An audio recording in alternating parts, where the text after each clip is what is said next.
So back by popular demand, here we go again with an occult hunter's deathlog. Now, last time around we were in South Korea. This time we're in Louisiana, and things are going to get very, very weird very quickly, so hope you're up for this one. Anyway, as always, I'm going to put the newest episode to the end of the video, and for those who haven't been here before, you can just go ahead and listen to episodes 1 and 2 before we get to the new one. So, without further ado, here we go with An Occult Hunter's Deathlog by Forest Has Eyes. Log name, PEXU Deathlog. Author, Nolan, Dwight. Call sign, November 1. Oh, we all thought it was a joke at the mission briefing. It was back in the mid-80s when many of us were group veterans from tours in Indochina and assisting the Mush in Afghanistan. However, when the FBI liaison showed us the slides, some of us were sick to our stomach. None of us could believe it. All across Minnesota, homesteads, cabins ransacked and torn apart by what was officially just non-connected encounters with bears and wolves. However, unofficially, the culprits were ape men that were near 8 feet tall and weighed 1,000 pounds. We all thought it was just myths. Bigfoot sightings were becoming more and more frequent, though. But to us, we're about as grounded as you could come, with all of our training and time on the line. That was until he showed us those that were killed. Man, woman, young or old, even children. Gnawed on, torn apart, mutilated. Something about that made my blood run cold. These weren't myths, they were real. Living things that were in our backyards, and were killing indiscriminately. From there on, we all knew what we had to do. We just didn't know what kind of hell we were walking into. 76 hours of straight hell and war. It wasn't just 1 or 2. It was a family of 7. I'll never know truly what we saw out there, what pulled our comm sergeant into the trees and tore him limb from torso, but I know this. There's things out there that have been here much longer than we have, and they challenge our claim as the dominant species of this planet without breaking a sweat. The governments, all of them, know about them, and it's not just in North America. It's in Africa, Europe, Asia, everywhere. What I do know is that sightings of cryptids have become less frequent and more bathed in skepticism. What I do know is that the amount of people disappearing has quadrupled. We are fighting a war, and we are losing. That's an excerpt from an anonymous source within the United States Special Operations community. The truth of what he says has been talked about in speculation. However, I've learned firsthand it was a premonition of what this generation's warfighter's next opponent was going to be. It's no secret that we live in a very strange world.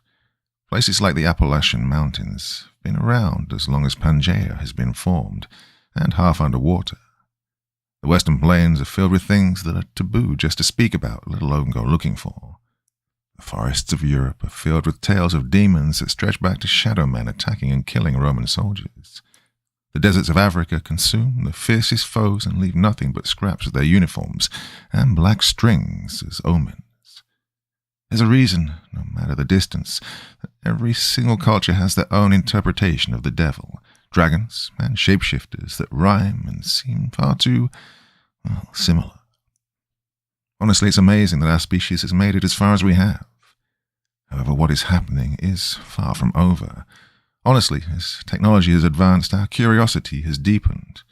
We've gone to further and further lengths to peer exactly where we shouldn't. NATO has been fighting a secret war for decades, and their enemies aren't human. So you're probably wondering, hey author, this is so secret, why are we just hearing about it? And how are you able to talk about it? Well, put simply, I'm in an interesting situation, so you don't have to... Look, my name is Dwight Nolan. You won't find much looking for me, as I've been scrubbed from the larger part of the internet and world, with only a few scraps left behind. I was in the United States Army for 10 or so years before I took to security contracting. It's there that I was a security guard who was hired to protect an estate. But things went south, very south. North for a bit, then went lateral. It was complicated. But that was years ago. Now, well, I got out of the army for several specific reasons. 4 tours to Afghanistan had left its wear and tear on my mind. One of the perks of being part of the most deployed unit in the U.S. Army's 10th Mountain Division. Climb to glory and all that garbage. I went to get back to the normal world and live a normal life. Normal, hey? What a fucking fool I was. Turns out this world is 9 meals from anarchy and 2 feet from the abyss. And those who control everything pay a pretty dime for men like I was to man the wall and keep the monsters at bay. Here I was thinking it was metaphorical. There's a reason explorers wrote, "Here there be dragons," in the hopes of warding off anyone from venturing where many of their friends hadn't returned from. However, the indomitable human spirit is coupled with the unstoppable human curiosity that has resulted in 100,000 people going missing every single year. Well, where do I factor into all of this? Well, shortly after my southern Missouri hell ride, I got an offer from a suit named Javier. I still don't know if that's his real name or an alibi, and I really don't care. I sure shit didn't care back then. You know what's the hard part about this world? Making a difference takes blood, sweat, and tears, and it seems futile if the elite are working against you. After I got a termination letter, big fat check, and got told to make myself scarce or find myself disappeared, I did, and I felt like a coward. I moved out west for a while, laid low, but no matter how much I tried, no amount of denial or alcohol could smother the conflict I had internally. And so, after 2 years, I decided to accept the offer Javier had made me just over a year later. But in my stomach formed as I knew I was casting myself back into the same rabbit hole few ever got a chance to crawl out of. But, well, let's just say I wouldn't be able to sleep at night if I didn't. So I've been gone for quite a few years. It's been a roller coaster, but it's been productive. That being said, coming to terms with everything hasn't been the easiest, and I need some way to process everything. So I made a request that was surprisingly accepted. To catalogue what's been happening. Why was it greenlit? Well, your guess is as good as mine. Maybe they want to make sure whatever is leaked is in line with what they want. Or maybe they don't think anyone will believe it anyways. Maybe Javier realizes that sooner or later I was going to end up whistleblowing anyways, so he wanted to ensure it was sanctioned for a better look. Either way, here we are, and boy, I've got a lot to say. But it's best if we start at the beginning, for me at least. The group I work for is called PEXU, Paranormal Extermination Unit. I know, very clever. You'll find it listed on no public documents, government websites or dossiers, but it's a very real multinational organization with a serious amount of funding put behind it. A wise man once said, "Designation means authorization." PEXU has a lot of units behind it. Some you may have heard of. 4th Special Forces Group based out of Fort Bragg. They were the first to be inducted and assigned, and they've laid a lot of the groundwork for what was to come. We've got my old friend Nicholas Walker to thank for that. Well, there's been other instances. A group of Danish frogmen went dark in the marshes not too long ago. Polish Grom have been on the front line of this brutal war, and the only thing holding it back from Europe. There's been other occurrences, with the 22nd SAS having gotten into something particularly hairy, though I'll let the Brits tell that tale. They'll never shut up if I don't. There's also a SEAL team that had to go dark recently, Team 4. Hopefully they'll be back. Well, that being said, nothing, everything, can or should be handled by the wholesale special operations units. And sometimes there's a threat occurring that can be handled by less personnel, and right now, we're strapped, and our big guns are always getting sent out. Can't always bring a machine gun to a fist fight. I mean, I would, but anyways. Solo missions are a common occurrence, as there are a lot of single PEXU operators, usually people who can travel, have jurisdiction over a large area, or can conduct them without making ripples, but always those who have dealt with an incredible amount of shit in the darkness and come out the last one standing. If you hunt monsters, there's a good chance you're going to end up in a trap one day, surrounded, So if you get sent, you better be able to unfuck yourself or fuck up whoever can on the way down. The career of a solo isn't without its kinks, and by God, mine was, well, that's probably a good place to start. The beginning. Dossier, Clown House. Oh, I could feel the blood pumping through my veins full force when they sent me the information on my first target package. I'd regretted not taking the opportunity from PEXU for so long that I blamed myself for every missing person and mutilated body that was found 200 yards in forsaken ground. So, when they got back to me and I finally had the chance to jump into things again, I was both fired up and absolutely freaking terrified. Why? Well, let's recount. The last time this happened, I was pushing mid-30s, running through the woods, nearly getting caught by every Midwest Wendifucker that popped out of the brush. Well, despite my pretty stacked resume in helping to defeat the sizable event, that my direct contact at PEXU called one of the most extreme outbreaks we've seen in a while. Well, it only takes one. So I sat there in my quiet home, my fax machine slowly printing out the pages. I knew there was no going back. My first mission saw me dispatched to southern Ohio, where a suburban town was being attacked by a clown. Yeah, I know, but just trust me on this one.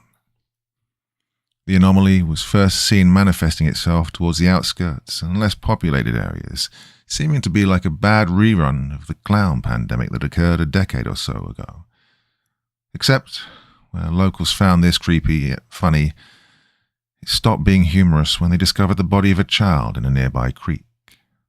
One day the clowns stopped appearing at the edges of town and started making their way in. Locals would describe the chime of an ice cream truck, except wrong in every way.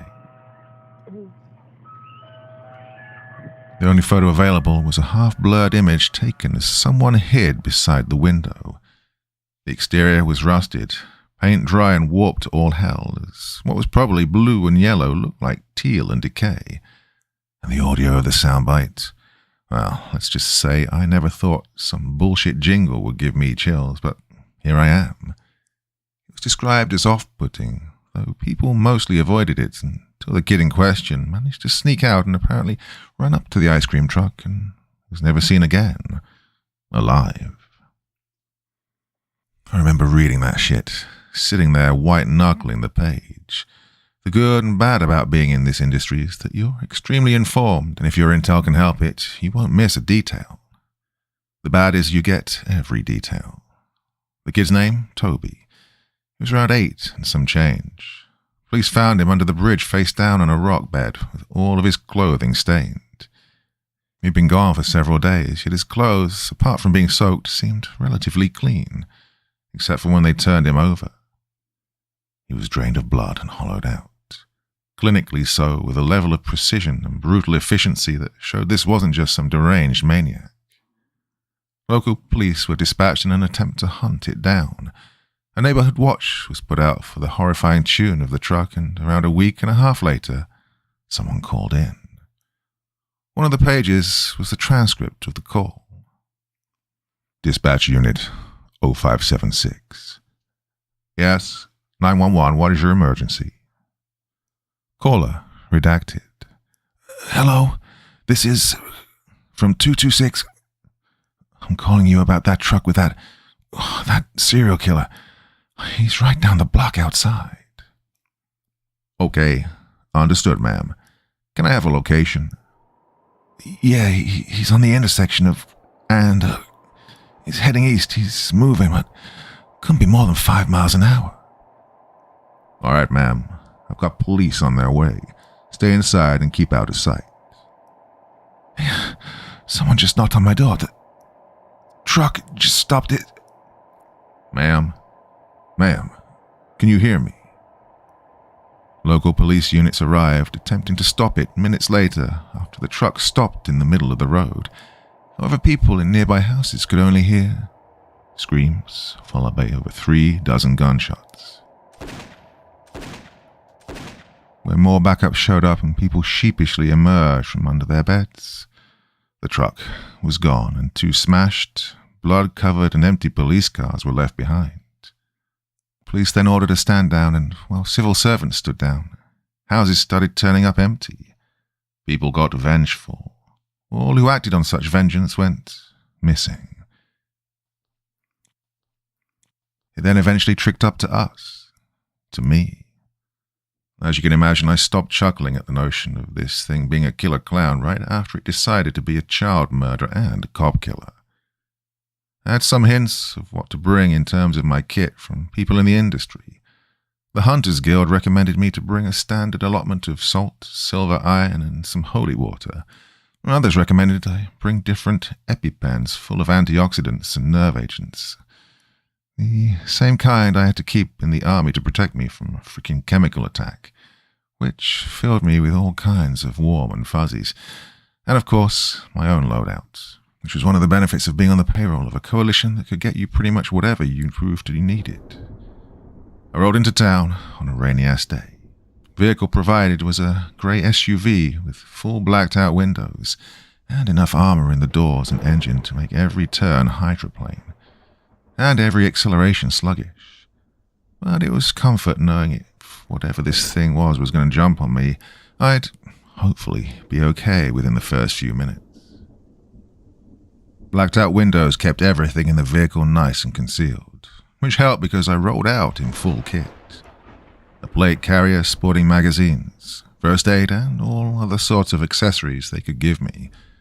On my hip was a Glock 19X, and on my passenger seat rested an MK-18. It's a 5.56 rifle, much like the AR-15 or M4, but with a shorter barrel at 10.3 inches. It might not be everyone's choice, but Eugene Stoner has saved my ass more times than I can count. The plan was simple, although probably stupid. I was going to head to the area where most of the sightings occurred and wait there. When, if the truck showed up, I'd assess what it did and maneuver. If not, time to go trudging through the woods. I hoped for the former because the latter was going to be a painful trip down memory lane. So I slow-rolled and crept through the rainy streets in my state-sponsored mine-resistant spook car, keeping watch as I headed towards a nice, silent road towards the southeastern area of the town, hugging the dense woods. I cracked open a Red Bull and waited. For 10 minutes, which turned into 2 hours and 10 minutes before I even realized. My hands white-knuckling the steering wheel. I was frustrated. My first hit, and I didn't even know how to actually find the thing. Here I was camping off the side of the road on the government dime. A pit in my stomach formed as I debated with myself what to do. And then I heard it. Like someone was trying to sing while they were being cut into by steak knives and doused in salt. It came from behind, causing me to look through the tinted windows, and there I saw it. The mouth of the truck looked like a horrifying gaping maw as it slowly crept down the empty street. I took one last swig of my caffeine courage as I reached over and grabbed my rifle. The truck slowly moving up as I slid my Pelter headset over my ears and turned on my MBITR radio. This is November 1. I've got OP4 actual in my sights. Break. Approximately 30 meters to my rear and closing. Holding position inside my vehicle. Over. On the other end, the calm voice of a man back at our Tactical Operations Center came through, albeit a bit choppy as the dense rain was having its way with our communications, trying to travel over multiple states. November. May 18th. I muttered and shook my head, then froze as the thing passed right by me. Oh, I swear just looking at it gave me a migraine, and not just because it looked like a hunk of rusted trash. It rolled down the road like a predator, stalking its territory, which now ran through the town, before pulling off. Or maybe it was pure luck, or the tinted windows that it didn't notice me. Or maybe it did and it wanted me to, but, well, I ended up following it. Oh, my gut told me to stay put, wait for backup. But then I quickly reminded myself that there was no backup. Oh, I was these people's saving grace. No one else, just me. I put the car into drive and trailed the thing around 200 yards behind it, my rifle between my legs just in case it stopped and I would have to engage in the same circumstance that poor lady on the 911 call did. But it didn't. The drive was long, so I had to match its pace, which was slower than even my vehicle wanted to go, and through the mini-monsoon I followed it until it trailed off onto a backwards path. Thank God for whoever gave me this vehicle for including four-wheel drive and tires with all of the traction. The mud-soaked roads were lined with gravel that barely helped any, but as it started to bend, the truck went out of view, leaving me with only the bending tree lines and a forest that I swear was watching me. Eventually, I came to the top of a hill and stopped. Down a path that was flanked on both sides by tall trees, opened up to an overgrown area of ferns and tall grass, where a decrepit shack stood amongst stone and other rubble. From the top of the hill I inspected with a magnifier mounted just behind my Ecotech sight. I had two avenues of approach now: straight down the road or creep through the woods. I was vastly better armed than a small-town cop. However, four of them, including several armed locals, were dispatched with ease. I had to be smart, so, against my better judgment, I put on my dark green Gore-Tex jacket underneath my plate carrier and stepped out into the pouring rain. Through my radio, I could hear Maine trying to contact me. To no static and broken up avail. Against my better judgment, I turned the volume down. If nothing else, the headset would protect my ears from a hail of gunfire. I approached the steep decline into the hill going down into the woods, and carefully grabbed onto trees to avoid falling down and busting my shit.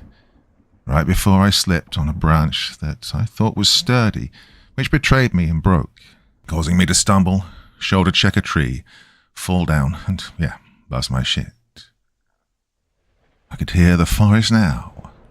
Welcome back, Dwight. Regardless, I kept moving, my eyes checking the surrounding trees as I inspected the canvas of greens, browns, and blues. If it was a clown, it would stick right out, hopefully, but I wasn't taking any chances. Every footstep was methodical, every glance was purposeful. I could feel myself getting soaked, but it didn't matter. I was slowly gaining ground as I saw the shack come into view. A trait you never expect to pick up in the military is smell.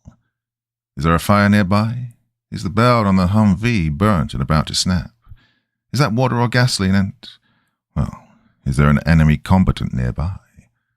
One thing I picked up in Afghanistan is that almost all of the time your enemy didn't shower.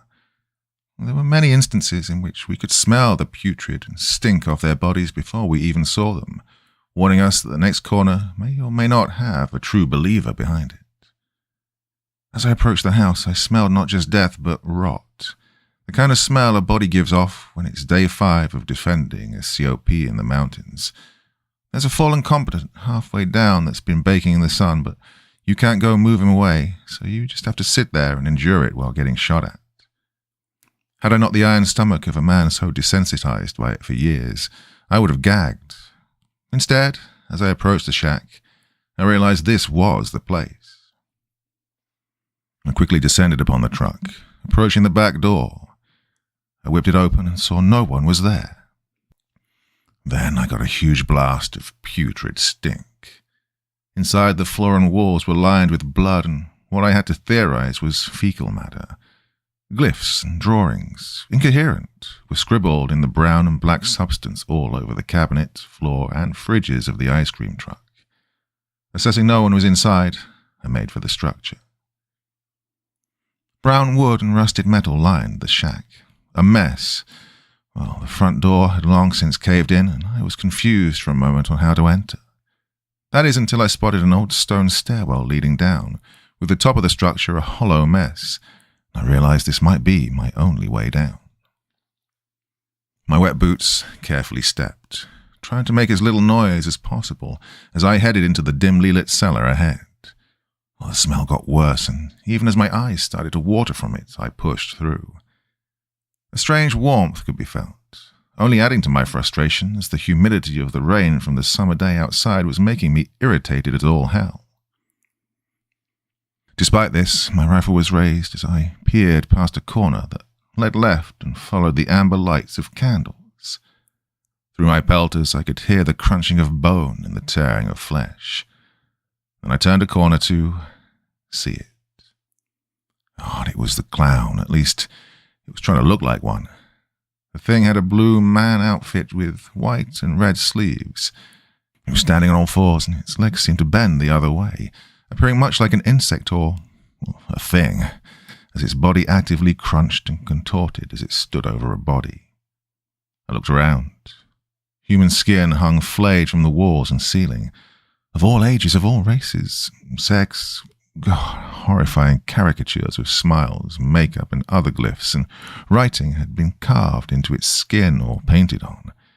All of them were mouth agape, as probably was their last moments, screaming.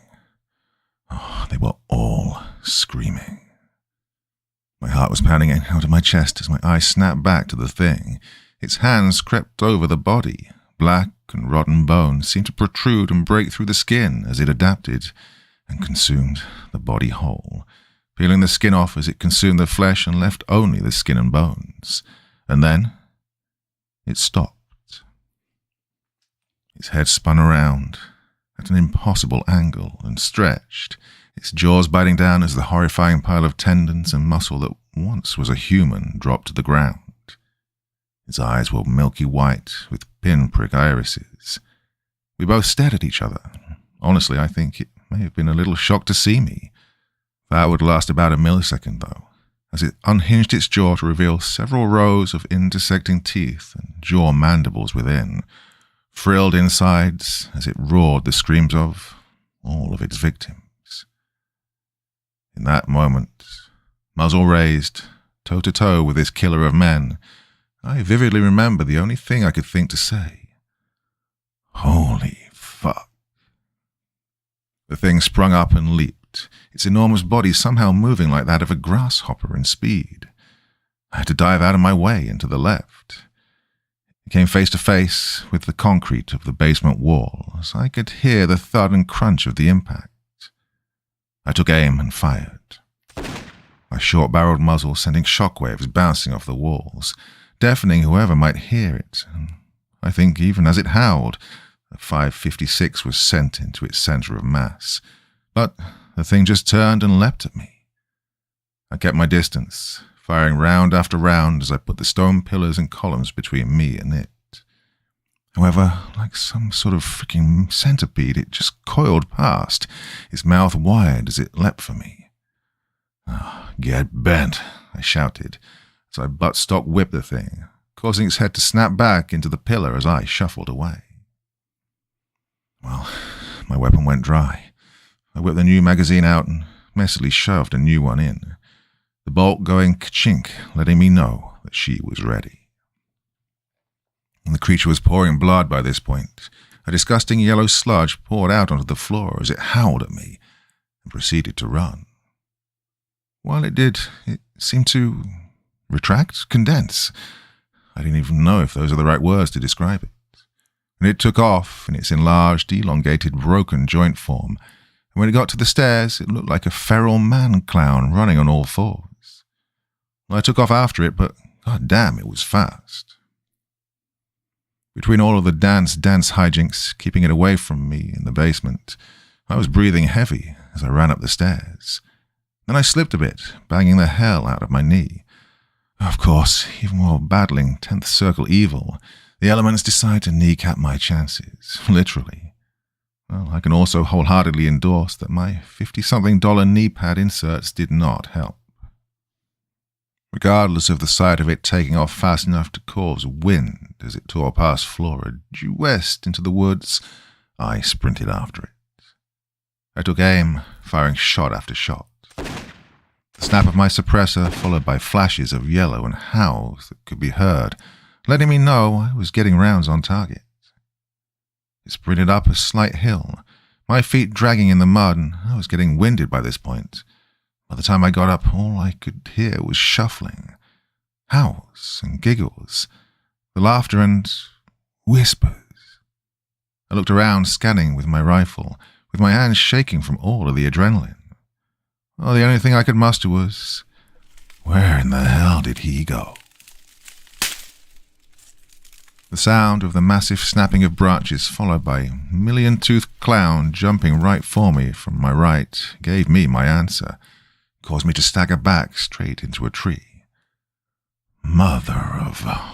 is all I managed out as the back plate of my plate carrier hit a tree, cranking the absolute hell out of my neck, and causing it to shake the upper branches as a hail of water fell on me. I fired off more rounds at the speeding form, flicking it to full auto and letting loose as it vanished into the brush. The sound of my rifle jamming from the rain as it tried to load the round caused my heart to launch into my throat. I looked down. It was one mother of a double feed, and no amount of finger-fucking would get it in time. I looked to see the thing was maybe 15 meters from me now. I transitioned to my handgun, sighting in the red dot on the thing and firing off shot after shot. The angle it launched itself at, it took damn near every round head on the face. I leapt out of the way as it slammed right into an old oak tree. I spun around, firing into the thing as it writhed, tearing chunks out of its arm, legs, and back as the clown suit was a little more than scraps on a yellow, putrid, decaying body. It slumped down and rolled over to look at me. By this time, I slammed my handgun back into its Kydex holster. In a matter of seconds, my adrenaline allowed me to clear the magazine, clear the chamber, and successfully load a new round, aiming my EOTech dot right on the thing. Its massive jaw seemed to be giving away as the frills began to melt. Its eyes were a dark black and blue, falling apart as the left side of the head was actively in several pieces now. The thing paused. A mound of yellow sludged and digested red person flew out onto the ground in front of it.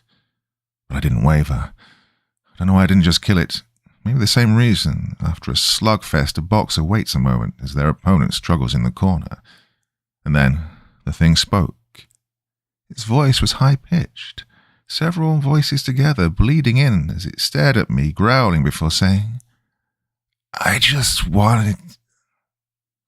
I didn't give it the chance, as I flicked my weapon to full auto and laid into it, every round making contact with what I hoped was a brainstem in its almost humanoid neck and head, painting the tree yellow, black, and red.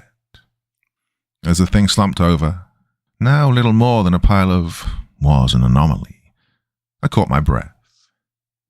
It then twitched, and I fired off several more rounds, almost half a magazine in total. Okay, can we stop with this fuckery now? This entire situation already gave me a migraine bigger than the West Wisconsin. I let my rifle hang as I stood there. I had done it. I topped off my Glock 19, pure instinct compelling me to never take my eyes off it as I turned the volume back up on the MBITR and tried again. This time I got a slightly okay connection. Maine, this is November 1. Radio, check. November 1, this is Maine. I read you, Lima Charlie. Requesting sitrep. Maine, op 4 actual is down. I say, op 4 actual is down. Prepare for proof of Echo X-ray. Echo X-ray meaning exterminated. Mounted to the front of my plate carrier was a phone explicitly used for communications, team coordination through markers and maps, and, in this case, snapping a photo and sending it back to TOC. Within seconds, Maine responded. Roger, November 1. Keep your ATAC on. Local liaisons en route to secure the area. I got a week or so to detox from that mission, and it brought back some old memories. I remember the feeling of post-adrenaline after my first firefight. Sitting on the gun in the mountains, the cold wind seemed even harsher after my blood's heat dropped. Sitting out on the porch of my house, overlooking the wide-open plains with the Rockies in the distance, as my hand calmed, I felt the same clarity I felt then. Personally, in what I thought was going to be the twilight years of my career, I'd gotten a plot of land and my house smack dab in the middle of around several hundred miles of nothing. For the year prior to me joining PEXU, it was my place of exile. After the week I'd just had, It'd be my oasis for the next several years.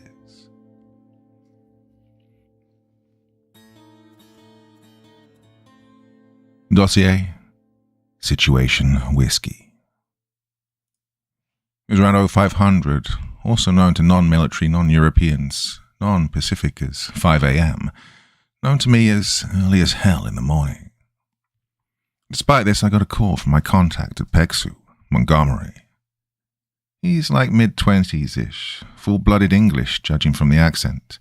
This also probably makes sense as to why he decided to wake me up at the ass crack of dawn. "Good morning, Nolan.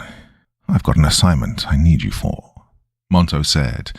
I rubbed my eyes, looking at the clock, muttering, "It can't wait a few hours." It's going to take you a few hours to get there, Nolan." He laughed and quipped, "You're also the only one close. We've got a situation whiskey we need you to take care of." Oh, whiskey. Now that caused me to sit up, now much more awake. "What you're talking about?" "You'll see in your target package."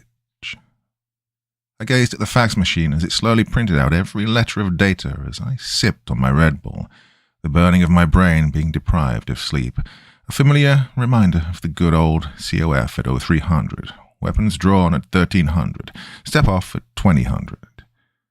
Once it completed transferring, I digested it all.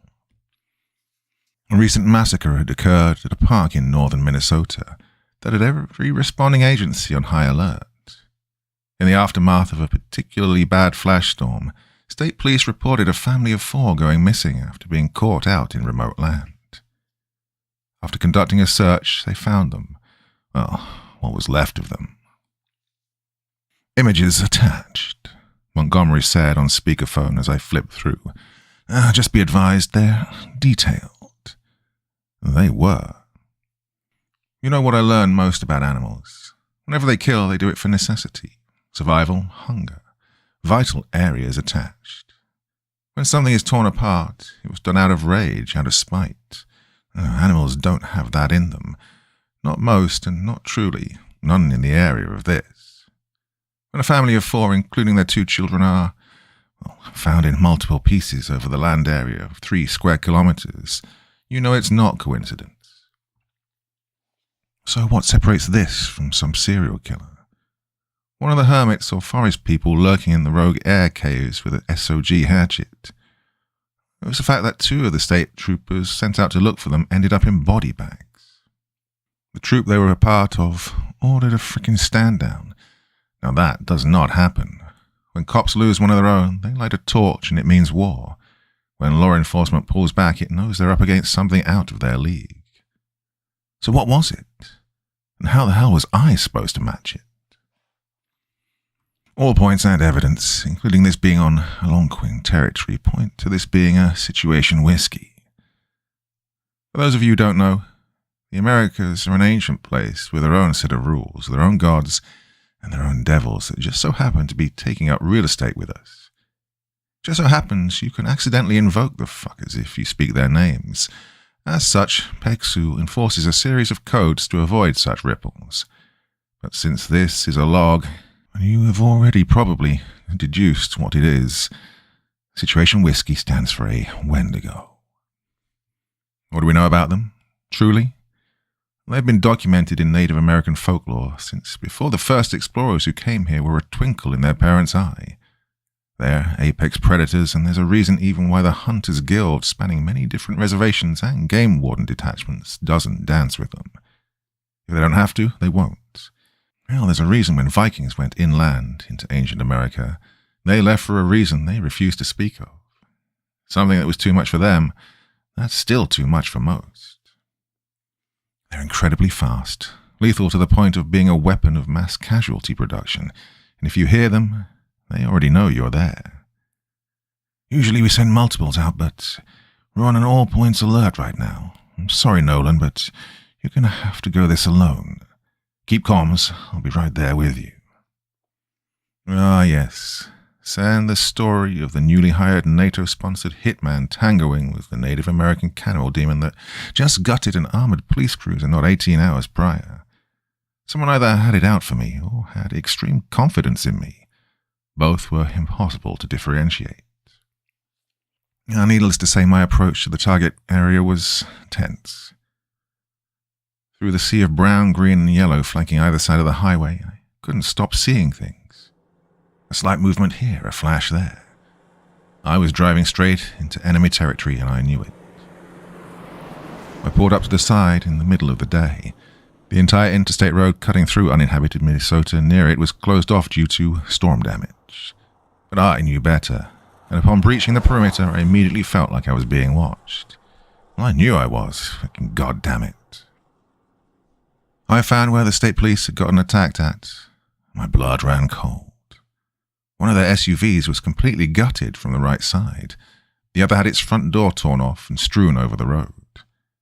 I grabbed my rifle, this time settling for an 8K platform. The higher-powered 7.62 would do wonders more than the AR would against a foe that could shrug off from the amount of brass I counted on the ground.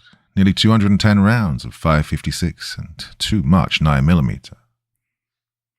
I stepped out and heard nothing. It was the middle of summer in a sector which had more birds and trees than it did people. It sounded exactly what the peaks of PEXU did. I surveyed the area, blood and gore long since drying up on the ground. I bent down and grabbed one of the rifle brass from the asphalt of the road, moving around the black leather of my mechanic's gloves. She'd had gone cold, long cold. The angle of their cruisers meant that they'd been able to set up a defensive position, and yet they were still put to the sword. Well, let's hope old Kalashnikov had demonic warfare in mind when he developed his rifle platform. Regardless, I continued on. I stayed off the trail, calming my footsteps as I followed the trail of blood. The state police hadn't gone down without a fight, and the gutted trees, brass, and blood showed. Still, no sound meant it was in my area. The burning sensation told me it was watching me now. This thing had taken out 2 armed state lawmen, and I was supposed to stop it alone? Well, I need to stop it. I was losing my nerve. Though to be fair, I lost my mind by agreeing to this. I stopped at the bottom of the trail, a large ditch where I found one of them, what was left. At the bottom of a small divot, a crater thing in a clearing. Half of the trooper remained as their light tan uniform was stained both red, blood, and black. Emphasis on half, as only one of their arms was visible and their legs were nowhere to be found.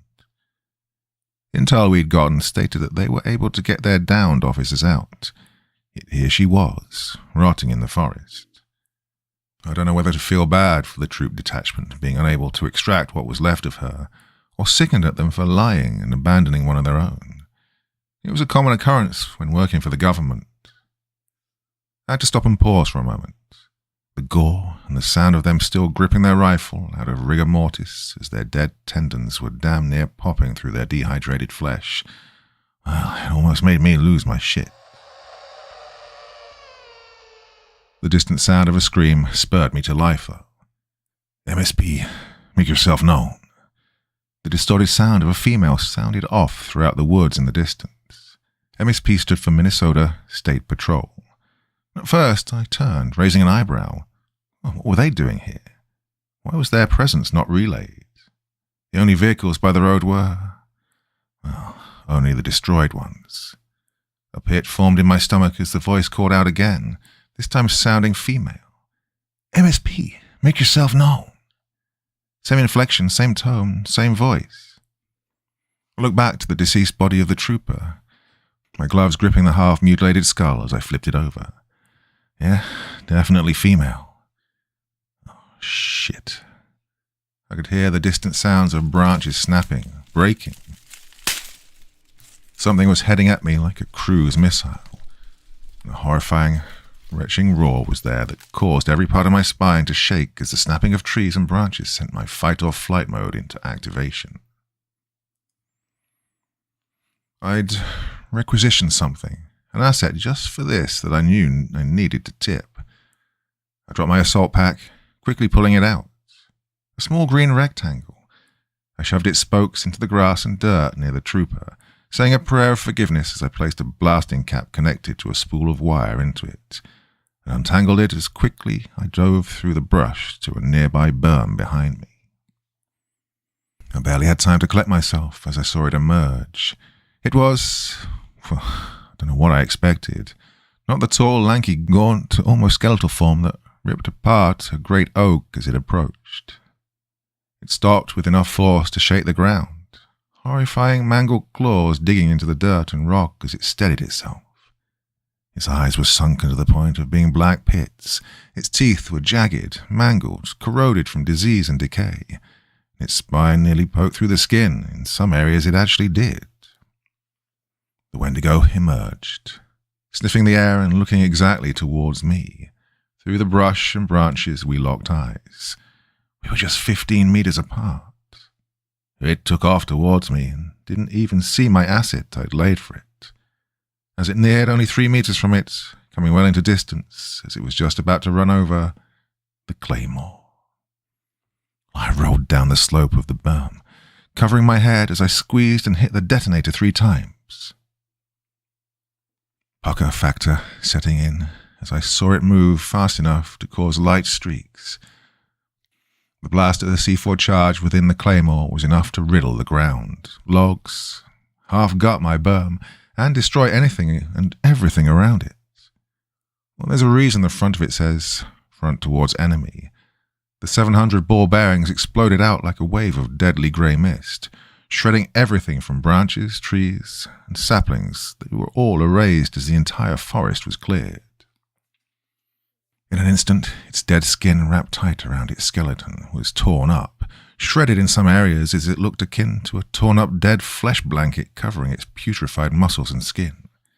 Its shoulders, torso, and hips were riddled, and the beast dropped onto its back as I rose from my cover, taking aim with my AK, my red dot centered on it as I fired. I watched a 762 tear through its back, ripping off parts of its exposed spine as it messily took off, its roar shaking my organs and nearly making me nauseous. I took off after it, the entire time feeling like I was marching into one more trap. These things weren't dumb. This was their turf. But they didn't expect to start a turf war with a paramilitary organization. And all it took was 6 pounds of C4, 10 pounds of steel, and 4 parts hate to let it know the stakes had changed. No matter what was around the corner, I had to keep the pressure now. The body of the deformed state trooper, her mangled face. God, that was someone's daughter, someone's wife. I was not going to join her, and no more were going to be taken like her. I let off round after round, effective fire for 570 meters. When a magazine went dry, I flicked it out, replenishing my AK with a new one as I kept pace. The distance was a ways, but it was closing. I didn't relent, and it sure as hell made my pursuit a challenge. Over logs, trees, damn near losing a shin as a drop the size of a sewer enveloped me, I kept pursuing through a ditch that made me feel like I was fighting in supernatural trench warfare. But eventually I found its lair. The black blood burned into the ground, hissing as my low-cut Solomon boots stepped around. My feet kicking what I could tell were wooden boxes and baskets. I assumed then it was just items from its victims. God, I wish I was right. The light of my weapon leading the way, piercing the darkness as I rounded past a curtain, as I found it. Deep inside of the cave, it rested, dried muscles hissing as it was on its limbs, hissing and screaming as it roared, its face falling apart in chunks as it stared at me with only hate and rage in its eyes. I took aim and leveled my rifle. A set of controlled shots from the rifle ripped through its already damaged skull. I'd read up on plenty of stories where old warriors needed daggers of fire to melt the heart of the Wendigo, but I guess this'll substitute. It collapsed, dropping to the ground in a sickening squelch. And I finally let out one hell of an exhale as I doubled over, the exhaustion nearly making me vomit as my tag light bounced around. And I noticed something. Runes on the floor that looked Eastern European and ancient, lining the ground and walls, painted in a shiny, slightly silver substance. What the fuck? I remember muttering as I scanned around, barely noticing the interior of the cave as I pursued it, benches, a table, and where we stood, well, I killed it on some sort of an altar. A single slab of refined granite that was carved flush into the floor. Turns out those items I kicked around weren't the belongings of victims, but whatever residents were here. What the fuck? I looked, the rotten smell causing me to gag as I scanned my light and noticed a slew of rotten flesh, meat, human meat, most recently the body of the other state trooper. All of it was perfectly cut, like some frickin' sickening deli for the damned, next to the spot where it had died. It had fled here, this was its lair, but all of this was too refined. Sentient living humans had to do all of this. Then it hit me. Someone was feeding this thing human flesh. Something had manufactured this Wendigo. My hand shakily rose to my push-to-talk as I contacted Montgomery. Maine, this is November 1. Echo X-ray. Situation has complicated, I said as my eyes centered on a crudely drawn deer's head on the center of the altar.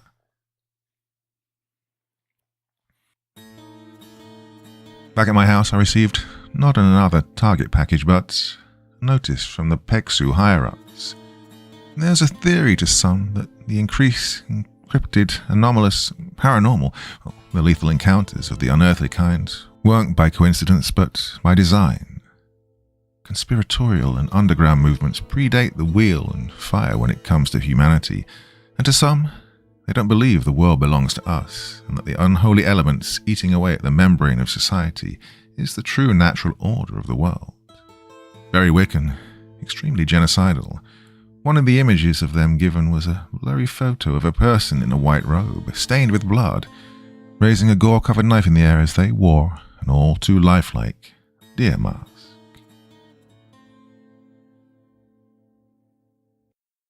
An Occult Hunter's Deathlog, Entry 2, by Forest Has Eyes. Hey, it's Dwight. Sorry for the gap in time needed to collect myself. Even as I'm recounting what's been going on the past few years, I'm still running operations myself. Although there is this fairly large mission coming up, so let's just say that I'm covering the milestones, but there's nothing saying we can't double back or triple back. Revisit down Paranormal Graveyard Lane, eh? Anyways, shortly after my first situation whiskey, I'd managed to acquire quite the reputation amongst the brass at PEXU for my capability with minimal support in austere environments. Or at least that's what Montgomery told me. By the time I walked out of my first year in the unit, I'd more or less squared up against Parafor at least once in almost every regional sect across the world. The exceptions being Africa and the Pacific. Though the latter would change. The last time I was in the East, I was serving with the flag on my shoulder, and me and my platoon were suffering in 90% humidity in the depths of the Jungle Combat Training Center in Korea, which, coincidentally enough, is where I'd be going back to. Dossier: Nine-Tailed Fox. I'd never been big on Asian folklore, but one thing I gather is that due to the proximity of Japan, Korea, and China, many of the entities tend to remain in the region and prowl regardless of the national borders that each country has erected so sternly. The Kappa were a recurring problem I'd heard about. A consistent source of disappearing peoples the JSDF and the ROK regularly convened about. However, one of the most terrifying that is spoken about only in hushed whispers is the demon that seeks to achieve immortality. In Japanese, you've probably heard of it as kitsune, though in Korean it's pronounced kumiho. What I was sent prior to my departure for the peninsula was steeped in millennia-old iconography, with not so much in the way of recent info. Well, I'd come to find out why. I wouldn't be doing this alone, however. Due to the proximity, the location of the kumiho was to be the DMZ. The deployment of a larger unit would unnecessarily increase tensions with the DPRK, so PEXU had to deploy solo operators. My secondary I'd be rolling with will be a man by the name of Jae Hyun Kim, a survival and evasion specialist and a member of South Korea's elite 707th Special Mission Group, a unit shrouded in mystery and black operations, known only for their high-risk operations. His was a resume steeped in special operations etiquette and proven from what several various pages of redacted previous operations told me, and supposedly I'd done such a good job that this old burnt-out light infantryman was seen as an equivalent. Well, we'd find out if that was true in the coming days. Oh, you know what I hate about flying? Turbulence. You know what's worse than turbulence? Enduring it while you're 30,000 feet over the deepest ocean in the world. I'm not going to sit there and act like I'm stone stoic. There's a reason I never went to airborne school. The flight over, despite its extremely long wait time, was, well, nostalgic. I was on one of those mega-sized, several hundred-seaters, the kind of ones with multiple floors, TV screens on every seat. Well, the downside was I had to ride in economy. Yep, even when you're contracted for counter-cryptid operations, the government still had to save its nickel somehow. I thought back on the predicament we'd found ourselves in. Scrapping the top of the budget, plenty of munitions to go around, but major support was few and far between. As to why, well, I'll get to that later. For now, I just sat back, enjoying the ambience of the Mach 700 horsepower outside as I took in my surroundings. The dark haze from the scenery of the plane, the slight shake every 2 to 5 minutes, the eyes outside of my window. I cracked open a bottle of... Wait, hang on. My eyes shot to the window to my right, my own face staring back as the deep, blood-red irises were consuming. My own smile seemed to creep up the sides of my face as my skin stretched and tore. My breathing seemed to get hemmed up for a moment as I didn't know what to do. My blood ran cold, and I flinched in my seat. And then I woke up. You know that split second of deathly fear you feel, like you're going into freefall? Well, you especially feel it on a plane due to the air pressure and disorientation from turns. Well, that's what I felt as I woke up. Looking around, everything was fine. I pulled up the cover to the window and there was nothing, just clouds, rain, and a slick plane wing. I excused myself to the restroom, which, as a 6'2" American on flights made for people who are on average a foot shorter than me, well, you can imagine how comfortable that was. The splash of cold water on my face sobered me up as I gazed into the mirror. I must have been so stressed, I burst a blood vessel in my eye. Oh, for fuck's sakes. One stress alleviated, another added. I landed in Seoul a few hours later. I guess the singular positive out of whatever that waking nightmare was managing to kill a slew of time. Well, I'm not going to lie, the vivid reality I felt was all too real. I couldn't think about it now, so I compartmentalized it to the back of my mind and swallowed the key. As I made for the arrivals, I ran into Jay. He was a shorter guy, probably 5'7", with a high and tight, black jacket and a set of brown and grey digi-camo pants. "You are Nolan," he said, shaking my hand and grabbing my weapons case with ease. "Yeah, call me Dwight." He seemed to chuckle at the contrast, his active duty sense of formality, whereas I showed up in jeans and my old leather jacket with a Chicago flag patch on the side. "You can call me Jay then." We loaded up in a shiny new Tahoe, pulling out, my eye getting lost in the spiraling highways and streets of Seoul that I barely saw between rotations for training and details, while Jay drew me out of the nostalgia. "So, have you been briefed on our enemy?" "Which one?" "The mythic being on the ones north of the 38th parallel." My quips seemed to break the professional ice between us. Jay handed me a folder and I flipped it open. The first thing to greet me wasn't what I expected. Some sort of rocky beachhead. The pic centered on a hollow rock that had been split open. "Yeah, what's this?" "That is the Killing Stone. It is nestled in the volcanic mountains of Japan. An ancient evil was trapped within it. The Japanese kitsune. It was placed within an inhospitable place and was sealed for a millennia. It broke open just recently," he explained. I raised an eyebrow. Some of you might have heard of this a couple of years back, but I was still confused. That was across the sea all the way in Japan. What was it doing here in South Korea? Did it decide to get a new view? He reached over, flipping the picture to reveal another, dated weeks ago.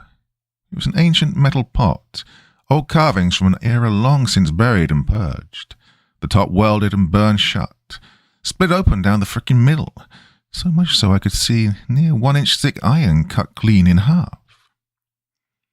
It is not the only one to evade spiritual custody, Jay muttered. Both of them escaped in close proximity. It can't be a coincidence, I said, shaking my head. My mind thought back to Minnesota, to mostly classified operations on the East Coast. Overseas, outside intervention in releasing millennia-old evil was a real and present danger, though. Jay doesn't seem to focus on it too much. Maybe seals are old, however, their blessers have long since left us. Whatever causes does not matter. We have to put it down before she takes more of, her. She? I raised an eyebrow. Yes, in the first week we recorded 24 harvested, he said, pulling off the exit towards our destination. I looked at the date on Kumiho's escape, glancing over. How many is off today? Hundreds. Oh, we made 1,000 stops. The air was cold and the rain was heavy, but we took our time getting to where we were going. Jay had a reason. Concrete morgues and backroads police stations. Every time we arrived, 3 cadavers or more greeted us. What I saw made my stomach crawl up my throat. Their faces were contorted in fear, skin drained of all life to the point it was as black as ash, and their chest cavities were torn open. I remembered this as we pulled up to a rock military police annex. Watching them zip up the body bag slowly, the sounds of heavy rain echoing through the open bay door. I thought these things were tricksters, I said, noting the direct, violent approach it had shown the people as it continued to reap over the land. Jay's eyes were locked onto the body bag as it was loaded into a zinc coffin. The Kitsune are. The Kumiho are a terribly different thing entirely. We are chasing death incarnate, Nolan. Soon we arrived at a village north of Seoul, the noise and pollution from Korea's massive urban center fading off into the distance as all that surrounded us were green fields, forests, and the sounds of trees and wind. The area around the settlement was slightly hilly. Ancient roads had been freshly paved over, while the buildings were a mix of old-school slate roofs and modern and concrete glass houses in between each other. 2 eras were colliding on some of the oldest soil in the Pacific, much like our coming confrontation. The comparison here ate away at my mind. Jay wore a holster on his hip, matching his oh-so-covert military-like attire, whereas I kept my 9 tucked away in my jacket. I let him take the lead as he guided me through the streets. 1,000 years ago, the men and women who locked away the Kumiho lived here, at the seat of this valley. Now, it has traveled in a death march across 85 miles to reap over their descendants, Jay said as he stopped at a T intersection, pointing to the roof just ahead of us. The sloped traditional tar roof was visibly torn up. The intersecting pieces were smashed. Others had deep gashes in them. Now fire clay, the material it's made out, isn't the most fragile material. Ancient humanity knew what it was doing to protect itself from rain, hail, and harsh eras, so to see it demolished in such a way sent a chill up my spine. Jay then pointed to another, then another. Then one of the more modern buildings had the damn concrete cracked and the wire glass windows completely blurred due to the cracks. This was enemy territory, I could feel it. All of these people were living on contested territory by something almost virtually incomprehensible. So, all those centuries ago, this is the place? I asked. Yes, also my home, Jay said, like a weight had just dropped on the gravity of the situation, especially for him, and it set in deeply. I looked over to see his piercing eyes inspecting every inch of the soil. We stood as the last, best chance they had. One creature did all of this, I said. Jay shook his head, staring daggers into my soul. That is not a creature. Its capability is absolute, and it is older than the most early stone of the planet we walk on. He then gestured for me to follow as we rounded the sides of one of the houses, and there I saw it.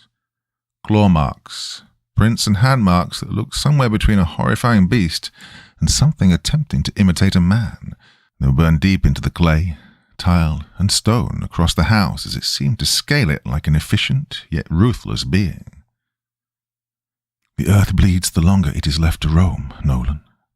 "Dwight," Jay said, collecting himself. "Well, we'll get it done," I told him with all the reassurance that two guys staring down an East Eldritch abomination could. There was a twinge of a smile. The scream we heard from off in the distance dropped any pride we had as every blood cell we had ran cold. "On me," Jay commanded, hand on his holster as we hoofed it. I knew it. I freaking knew it. When I said enemy territory, this is what I meant. I felt a sickening vindication from my paranoia as I followed him. The yelling continued. First a woman, as we could hear every centimetre of her diaphragm calling out in terror, and then children crying. We reached the top of the hill and rounded a corner. A group of people were fleeing from the front of a 2-story home where a woman had collapsed into the arms of her husband. Jay took the lead, kneeling down as I kept watch. Was it here? If so, we needed to get back to the Vic and lock and frickin' load. But could it already know? How potent was this thing's foresight? I was overthinking things. I scanned the rooftops, saw people peek around alleyways, spying on us or maybe just seeing what was happening. Could it be one of them? The Kumiho was said to be able to take the form of anyone, especially prior victims. I stood over Jay and the couple, hand resting on my iron as I gazed around, anxiety permeating my movements. I could feel like I was being stalked. I knew the burning sting all too well, having done this dance more times than I could recollect. It was watching us, wanting to see how we responded. Jay consoled the woman. He shot up to his feet, hand snapping and unholstering his pistol as I instinctively drew mine. "Yeah, what's the sitch?" I asked, eyeing the building with him, his breathing heavy as he kept his barrel out and pointed towards the door. "She said it lies within. Her father attempted to save the child in the upstairs room." My eyes snapped at him when he mentioned there was a kid in there. "And, the kid?" Well, I knew the answer in my gut. I didn't want to, but I had to confirm. He ignored me for a moment, maneuvering on the door, muttering, "They are already a delicacy." We both flowed through the front into the main living area. I activated a light on my pistol as he did the same. The interior was dark due to the closed blinds. Poker factor set in, as I imagined it could be anywhere. Golden eyes staring at me, waiting for us to have charged in. Room clearing with pistols wasn't optimal. Jay called out in his native tongue, yelling as he led the way up the stairs, and I followed. At the top there was a door to the left and right. We each chose a door. Jay went left, I went right. I drew short. The kids' room.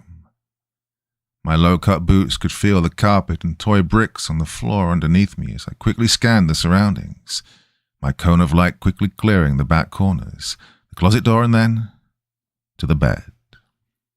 A small figure laid on the bed, half covered by a torn-up blanket as light shone in from the window just adjacent to it. Broken glass covering the area around it as the slats covering it were either torn off or hanging. My hands shook from the adrenaline and anticipation as I scanned the bed. The lifeless body of an adult collapsed over it. Oh, there was too much dead space. The closet hadn't been cleared. I didn't know if either of them were breathing or... "Jay!" He quickly charged in after clearing the parents' room, stacking up behind me, and he stopped.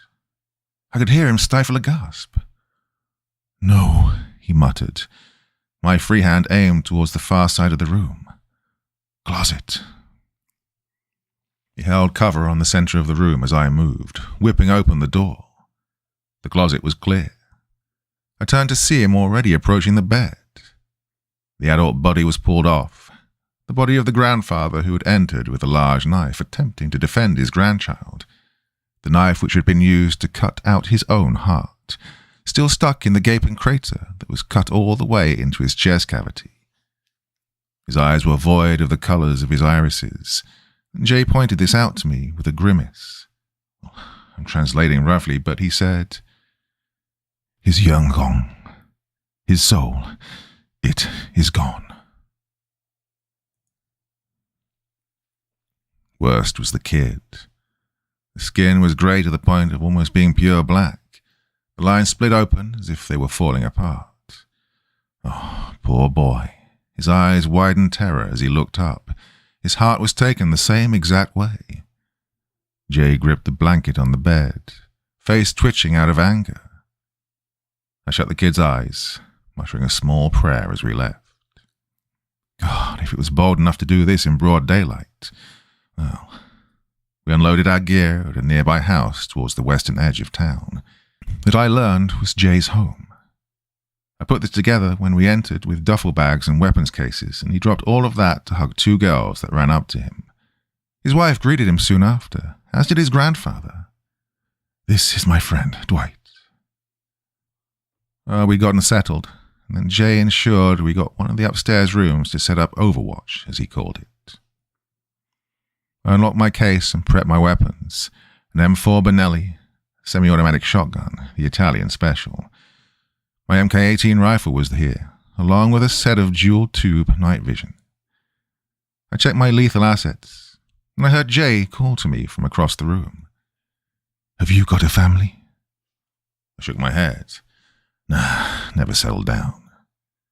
"Oh, you'd make a good dad, you know," he quipped, preparing his own weapon, an SR-16, a new AR M4-style weapon common amongst special operations. He continued his insightful analysis of my burnt-out being. "I can see it in your eyes. You're looking to finally slow down, yet your heart cannot find the place." Sure that's not the caffeine?" "I have to warn you, brother," Jay said, checking his body armor and belt. "The Kumiho culls the hearts, and in doing so, the souls of people, to earn immortality. Every life consumed, every memory assimilated, every song ended is another step." I thought about this as I gazed over at the target package resting on the desk in the room. The pictures, the information, the mythology, and then Jay's own words. Hundreds already consumed. Well, if it hadn't achieved immortality already, then it was going to be an absolute pain in the ass to take down. "Well," I said, holding my 12-gauge in my hands, "it's a good thing we came back by superior firepower."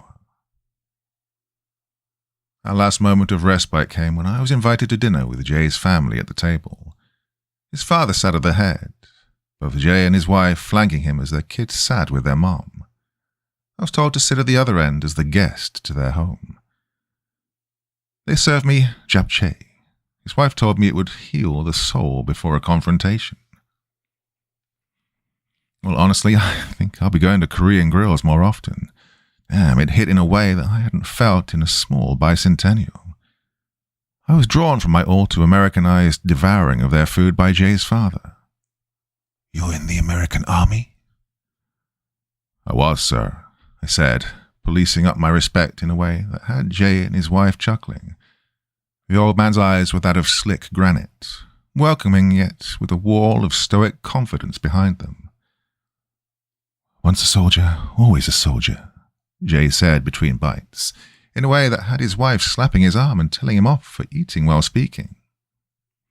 After everyone in the village had settled down for the night, remaining indoors even on the weekend, a pseudo-curfew was in effect, we got to work.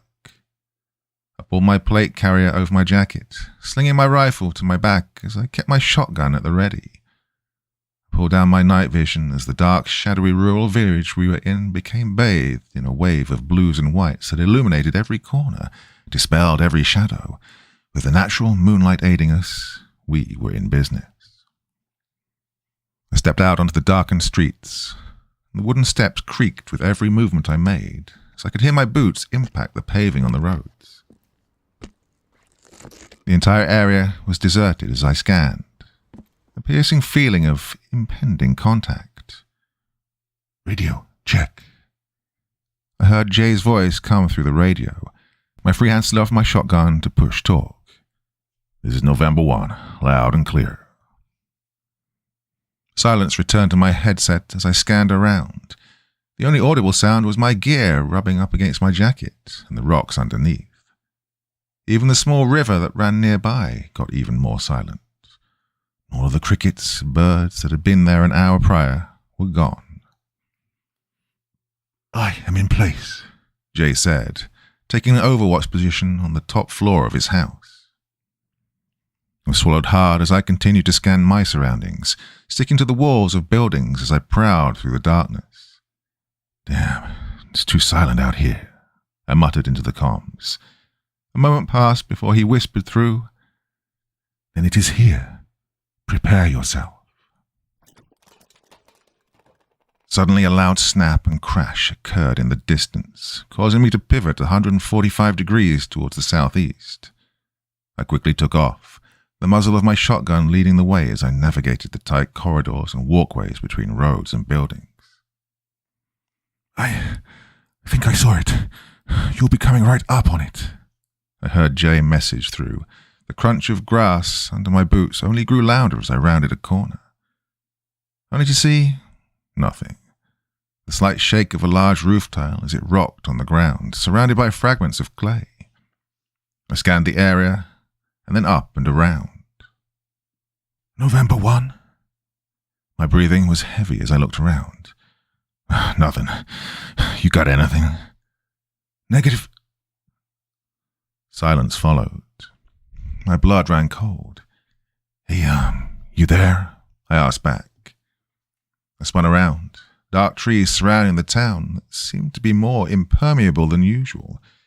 My night vision couldn't pierce it. I backed up, just a small bit. The sting of being observed followed.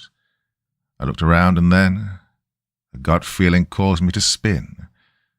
At the peak of one of the rooftops, a set of piercing golden yellow eyes scanned down at me, sizing me up. My jaw clenched and I aimed my weapon. The sound of a wrenching scream from someone directly at my 9 o'clock drew my focus. Nothing. I scanned back. They were gone. Oh, it was fucking with me. It had me out in the open, and it was trying to gauge my reaction time. Knowing it was inevitable that I would engage, I switched to my rifle, slinging my 12-gauge back, not trying to deconstruct any houses and anyone who might be within them. Almost immediately I heard the crunching of tile as I took aim, the laser mounted on my rifle allowing me to aim under night vision. It was heading towards the center of the village. I kept pace, but the silhouette darted across roofs at unimaginable speeds, barely a flash or a blink. All the while I tried to take aim, but nothing. I rounded a corner back onto a main road. My barrel immediately dropped as I came face to face with a kid. My boots scraping as I stopped, holding out a hand. "Yeah, easy. I tried to calm him. I didn't know Korean. Jay was currently unreachable. "Oh man, you need to get back indoors." I pointed to the houses around, my eyes still scanning. I should have known something was up when the kid didn't even flinch at the sight of a fully armed American with multiple weapons. I just thought it was something cultural. I spun around, rifle aimed, and then I looked back. "Kid, you need to..." The smile on that thing's face, stretching to the point where the flesh should have torn, eyes wide and piercing into my soul. I didn't notice at first as I was scanning other sectors, but it was the kid we'd found in that upper room. My rifle immediately snapped to the creature who stood there wearing the visage of the fallen. The laser was slightly shaking as I backed up, not wanting to take my eyes off it, and then a series of shots ringing out from the west caught my attention. That was Jay's weapon. Then, through a broken radio transmission, "November 1, Alamo. Alamo. It was code amongst PEXU units where whatever safe haven had been established had been breached by an enemy force. His home. Oh, my eyes snapped back to the thing, and it was gone. Just a set of beast-like claws burned into the road. Oh, God damn it. Well, I raced back to the house, front tiles falling off as the upper window had been breached. I called out, "Jay!" No answer. My barrel was raised as I pushed through and entered. One-person room clearing is hell and is almost always a death sentence, but circumstances be damned. "Friendly's entering," I called out. It was our running password to avoid fratricide. The main living area was clear, save for someone huddled in the corner, Jay's wife. "Hannah," I called out, arms wrapped around her legs as I reached out, her eyes staring at me in terror. "Hannah, it's me." She backed up slightly, shivering. It looked like you." I stopped as I realized all the commotion from the top floor had ceased. I raised my weapon and aimed for the stairs. "November 1 to Kilo 9.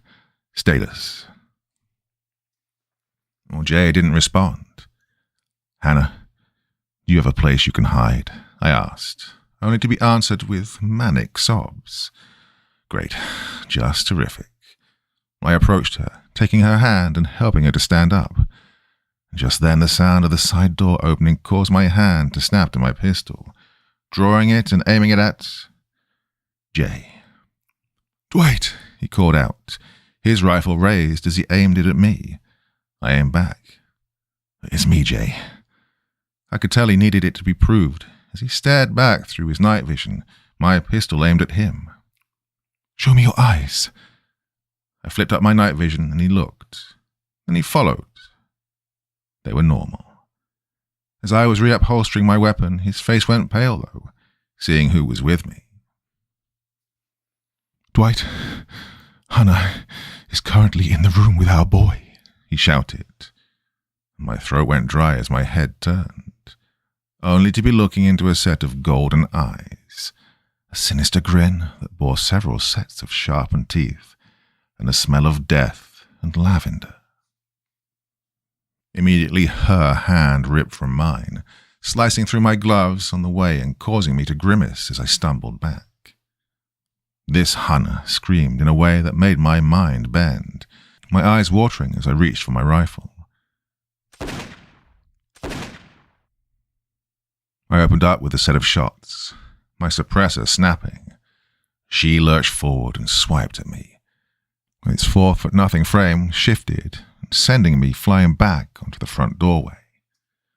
My head slammed against the wall, knocking me silly as I watched Jade take aim and fire.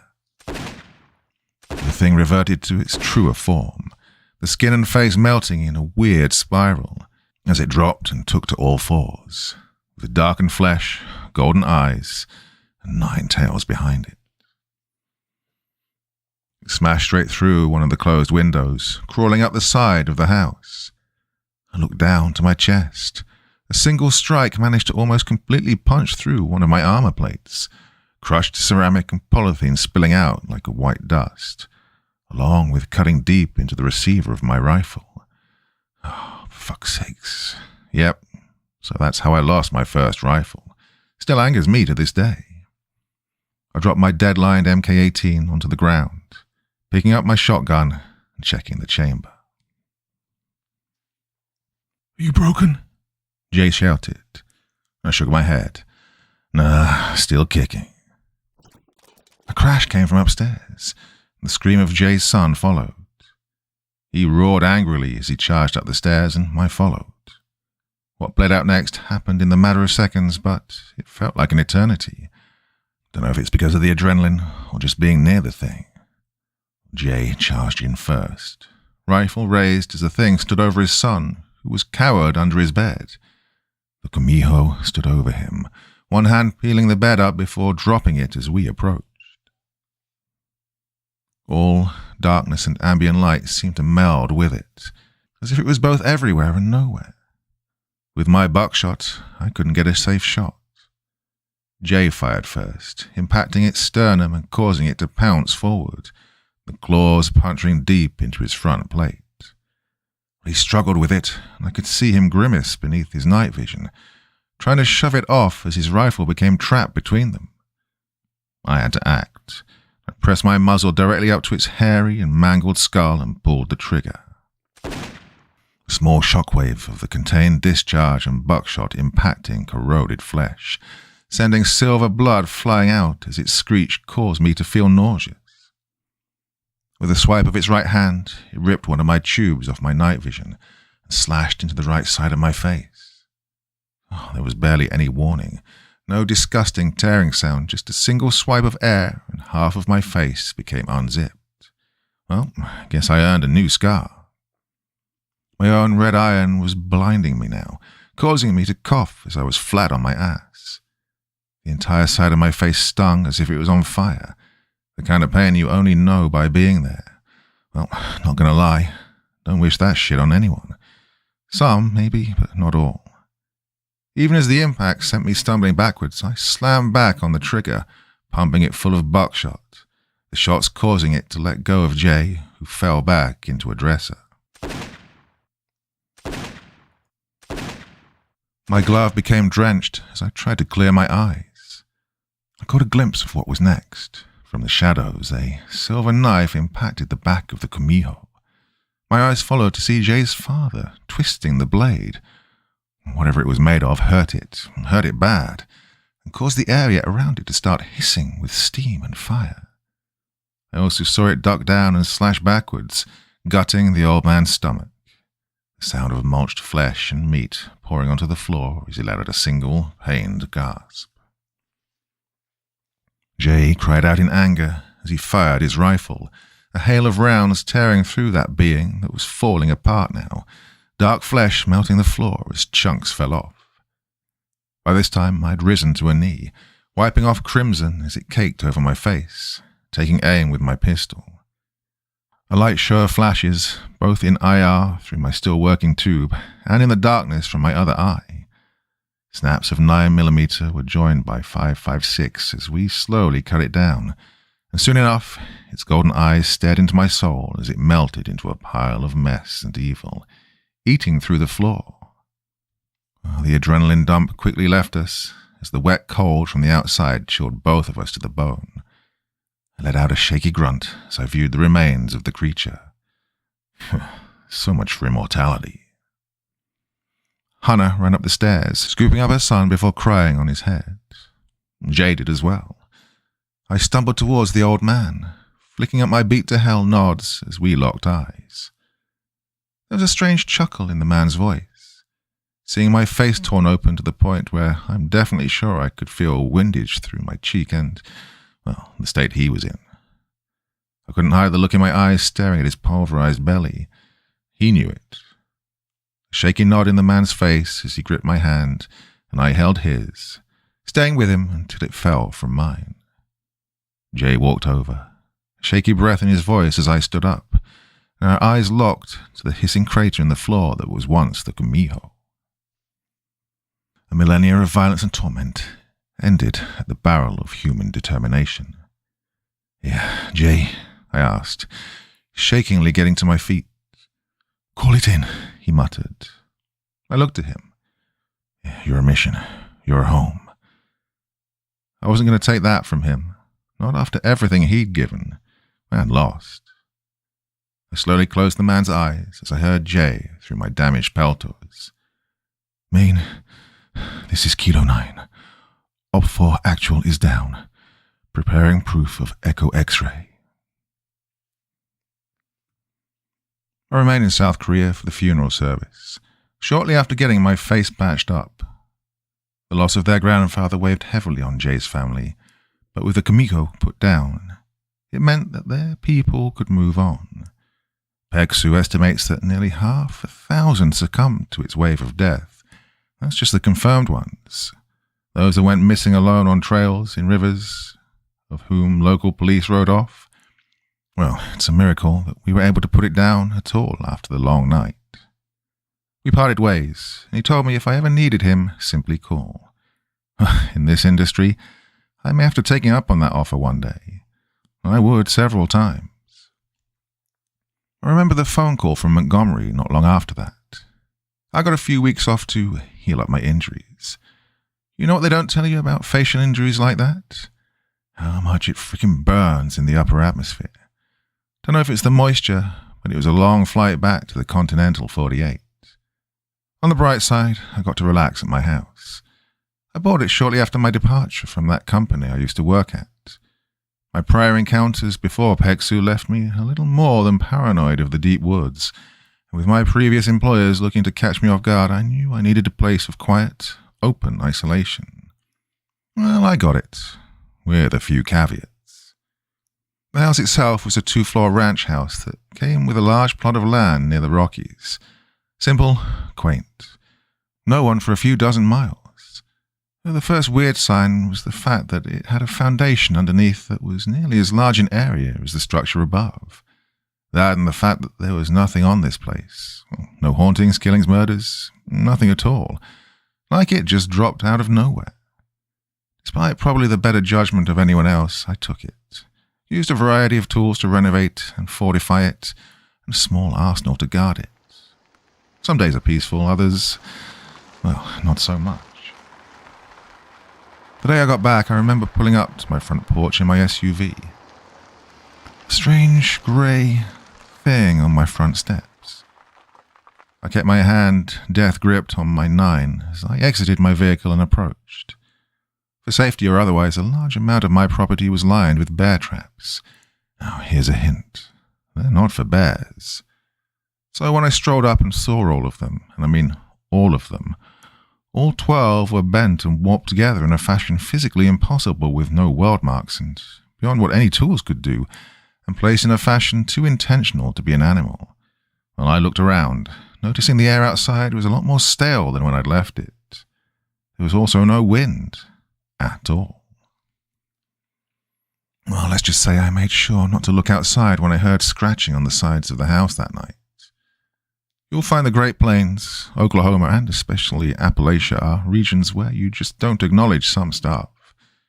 It was hard for my Chicagoan brain to come to terms with the outside being lined with gashes too deep and too high to be from any local coyotes or other critters. Or the handprints that started to appear on my banister or the sides of the house. A slight embed just deep enough to be noticed. One of them also appeared on one of my windows, making me have to replace the entire thing. Fucking jerk. But for now, it's a weird symbiosis. The land likes to desecrate my house that doesn't exist on any public records. I stubbornly remind it that I'm not going anywhere by paving and painting over anything it does. Well, I guess it's time to get back to the prior faction I'd mentioned. Remember when I said we were in a war NATO and other governments had been fighting for decades? And that wasn't an exaggeration. You know how many have survived this long in this cursed world? Well, answer, by being a stubborn species and forcing it to back down, and thus a balance occurs. We've been dealing with these damn things, entities, not myths, real living things that have been around since before Pangea and the Earth was cooled. Yeah, all the way back with swords and hatchets.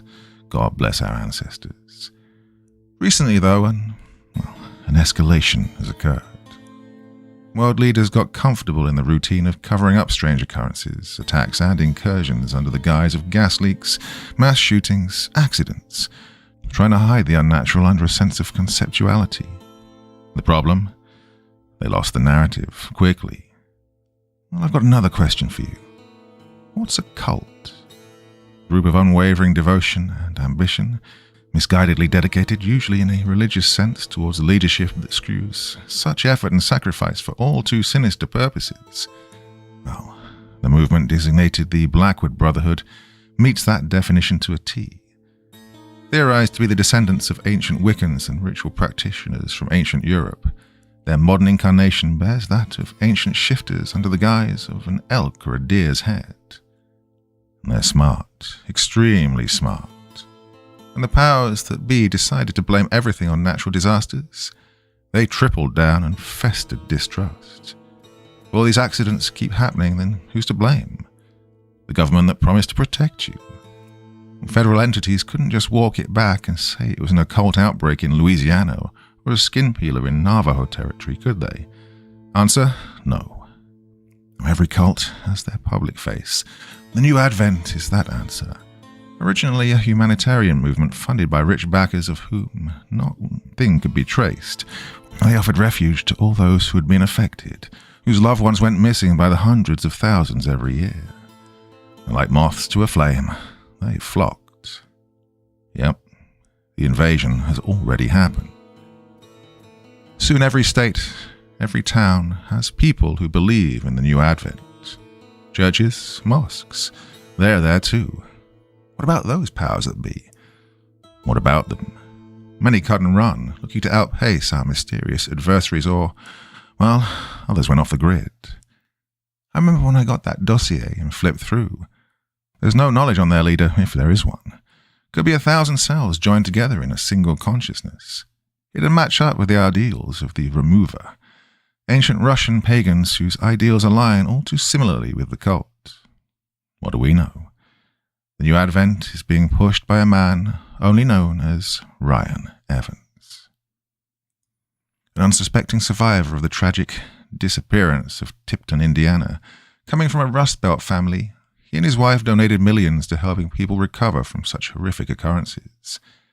In a world of disasters, anxiety, and war, Ryan Evans' slicked-over black hair, young and warm demeanor provided all the reassurance to a world looking for protection. He's got a loving family, gets down and dirty, runs an extremely charitable tech company. Everything is so perfectly lined up and manufactured. Ryan Evans died in Tipton, Indiana, and whatever crawled out of there isn't a man anymore. But it's charismatic enough to lure people, and because of it, millions wear those golden wristbands, raise their hands and praise an all-too-consuming movement. PEXU was the short-notice answer, led by a disavowed former NATO chief, staffed by those who had come close to the silent apocalypse we're fighting and losing against. What do they do to their followers? What sacrifice do they ask for? Well, that shifting video showed me enough. An insider amongst the ranks of the Blackwood managed to sneak out the video after they were whisked away to a lodge deep in the dense woods of New England. In a room soaked with blood, the log walls and floors lined with glyphs, sundials, and other markings corrupted beyond measure. A group of white-cloaked, deer-headed individuals and candles around a man stripped of all clothes, screaming as his skin began to split. Bind. You have trusted a nation or God that saw your family and memories as a statistic. Bind. Have you sat in the dark wondering why your potential was wasted? Bind. Do you hear the call of the shadows and wonder if they're correct? Bind. They are correct. Bind.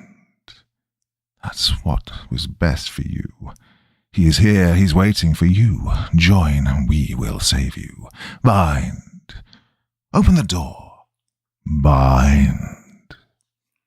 All of them screamed like sociopaths as that man screamed, pounding the floor as his body bled. Skin peeled back to, well, I don't know what I saw, but whatever crawled out of him wasn't a man. The sender disappeared shortly after it was leaked, and despite it, not a single person believed it. Except PEXU, of course. And that's what we're fighting against. Anyways, that's probably enough for today. I'm hearing something outside. I'm going to take care of it. I'll be back soon with another update. So until then, stay safe.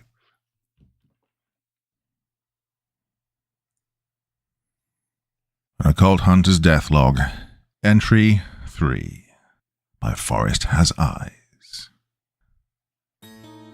Well, this is Nolan, signing back on. Now, sorry for the pause, things have been getting a little hectic, as it were.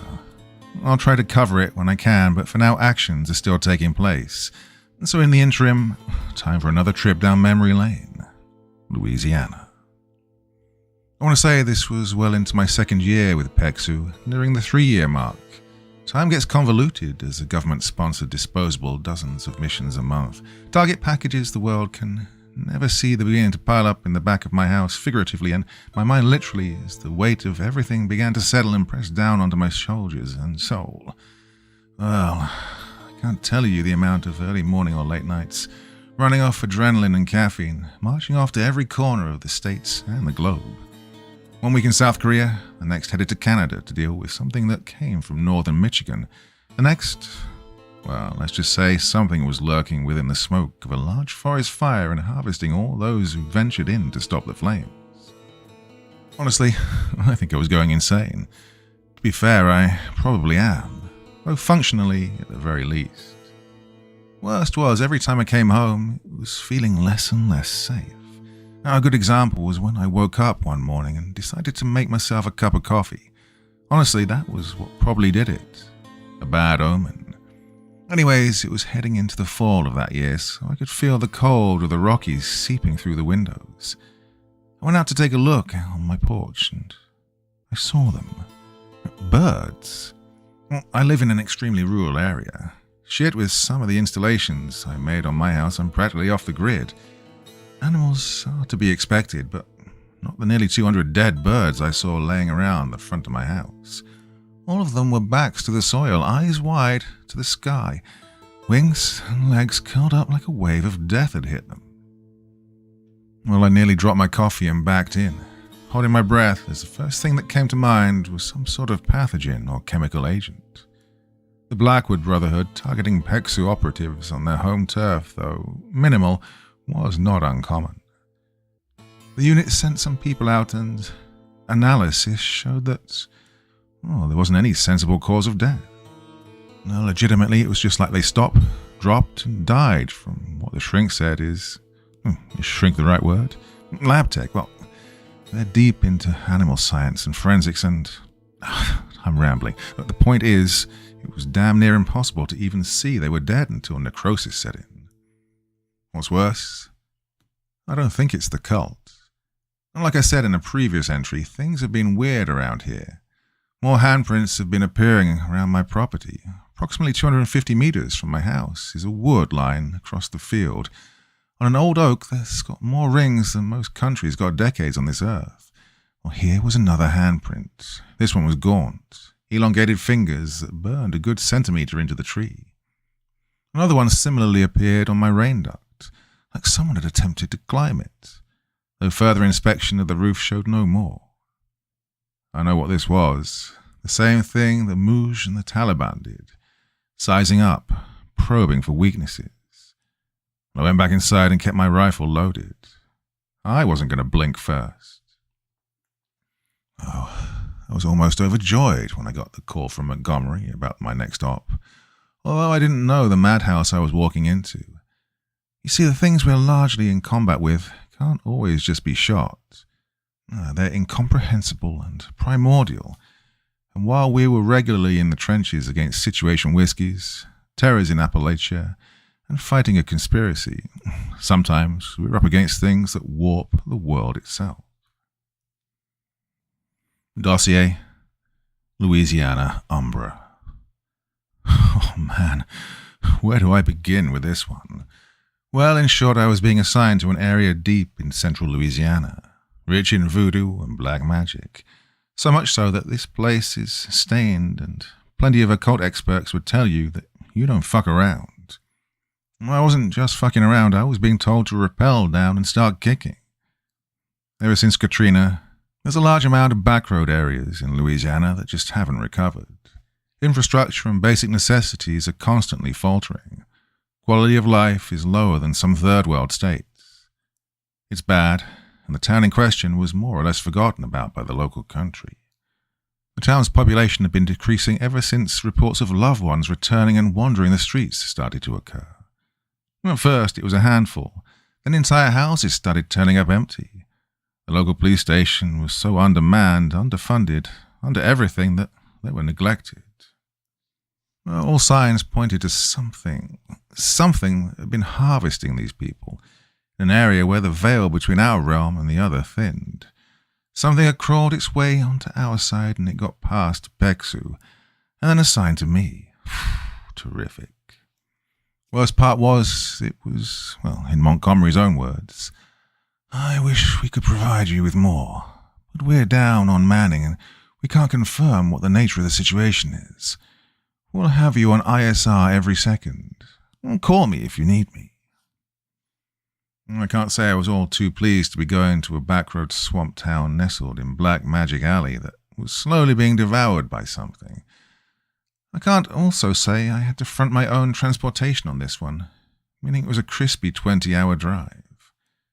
What I will say is it gave me plenty of time to think about everything. My mind drifted back to the events that led me here. My time in 10th Mountain and the 4 deployments from hell. I think it was while passing through Oklahoma that I saw something that shook me to the core. It was this out in the literal middle of flatlands nowhere, past a native res just a few clicks. While I'm buying some fuel for the road when the cashier hands me back my change. Gold wristband, logo of the new Advent written on it. Well, I sped the fuck out of there. This guy had to have not left his zip code in the last 20 years. This place barely had a power line, and yet there he was wearing that wristband. So many people were. I saw a few at the airport when I flew out to Korea, Canada, even Germany. The pit grew in my stomach. The world we knew was slowly being consumed by something. And time was running out, and I feared the brass didn't have the manpower to stop it. I still don't, and I was right. Things got real weird when I passed the state border into Louisiana, groggy and tired. When I pulled into a rest stop and caught some winks. And the dream I had was weird, like vividly weird. I remember feeling shit in the dream, tasting stuff. The cold of my AC back in my house, my sheets, the disgusting taste in my mouth. I woke up in my own bed. Well, actually, I was sure the entire drive was the dream, an hallucination brought on by sleep deprivation. So much so, when I glanced around, I felt the world come back, and I remember rubbing my temples before I heard it. Dwight. A female voice. Someone I remember. She was an old friend of mine, a colleague who'd helped me before I joined PEXU. Roseanne. I couldn't mistake that British accent anywhere, and it sounded real. The echo down the hall. I looked at the closed door, unable to talk. My lips wouldn't move. I tried to get up, but I couldn't. Dwight, she said again, no inflection in her voice, and the warning signs in my head were tripping as the door just pushed open. There she was, tan skin, dark hair hanging over a seat of wide eyes with needle irises. I could feel my entire body panic as she sprinted towards me, eyes as gold as the new Advent's banners, face contorted into pure hatred. I snapped away so hard in the driver's seat of my RAV4, my chest hit the steering wheel, causing me to cringe. Oh, I said. Yeah, caffeine nightmares are a trip. Well, honestly, I don't know. You ever forget someone's voice till you hear it again? So much has happened. I'd forgotten Roseanne's tone until I heard it there. Hadn't thought about it in literal years, and something had drawn those memories back out. I looked at the clock. A hardy 30 minutes had elapsed since I went to sleep. Good enough, I suppose. Pulling into the area several hours later let me know the kind of shit I was getting into.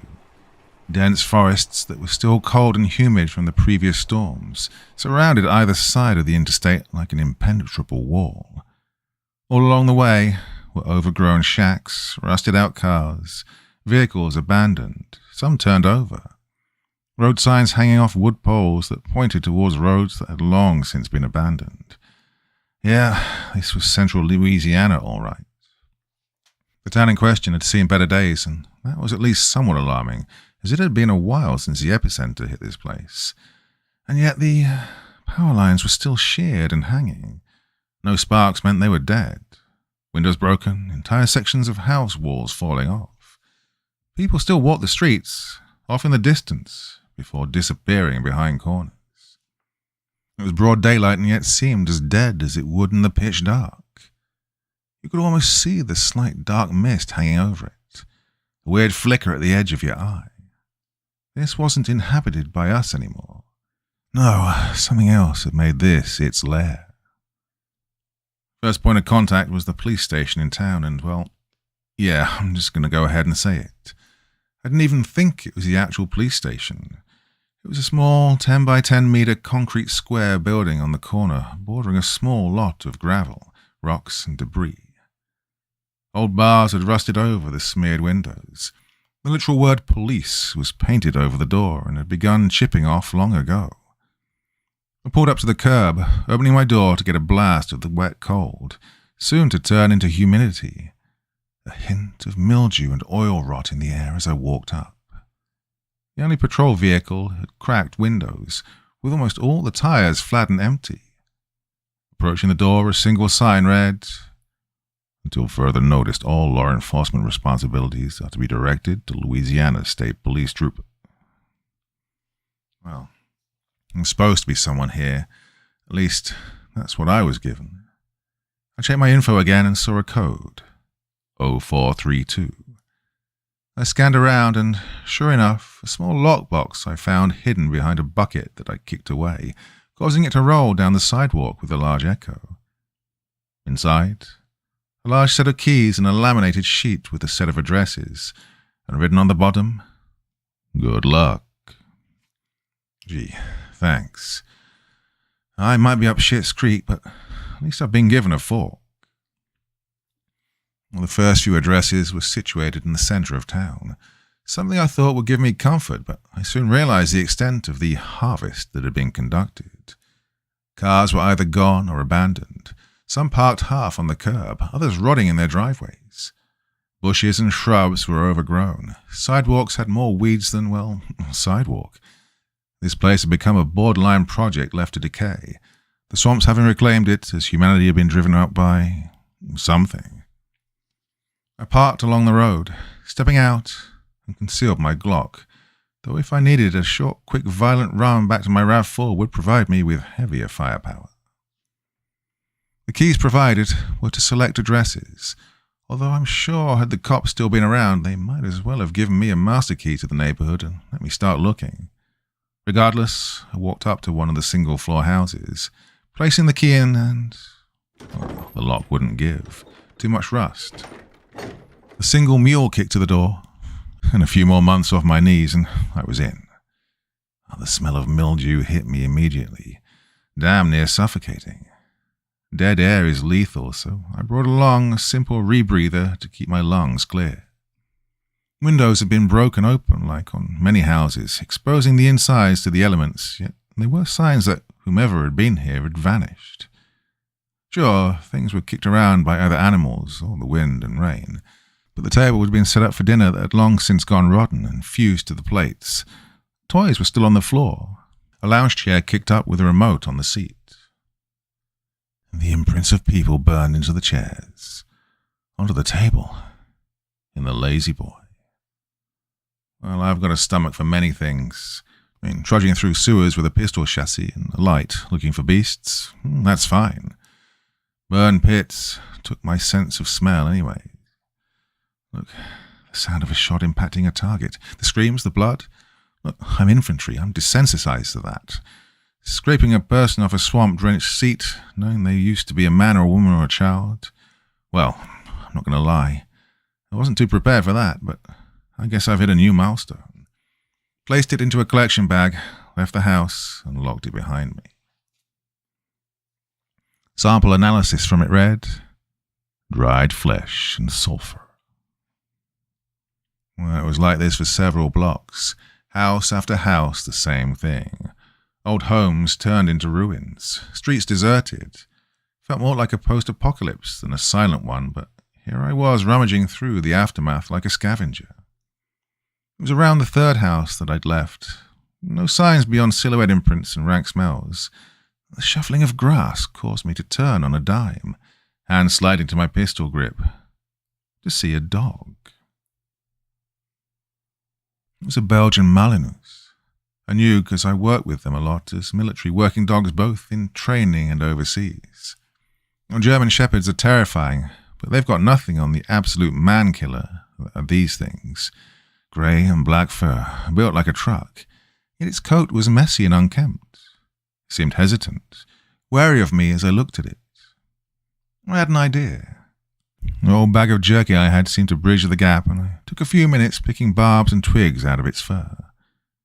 An old worn red collar showed he'd been wandering these streets by himself for a while. The name read Zeus, from the Hartwell family.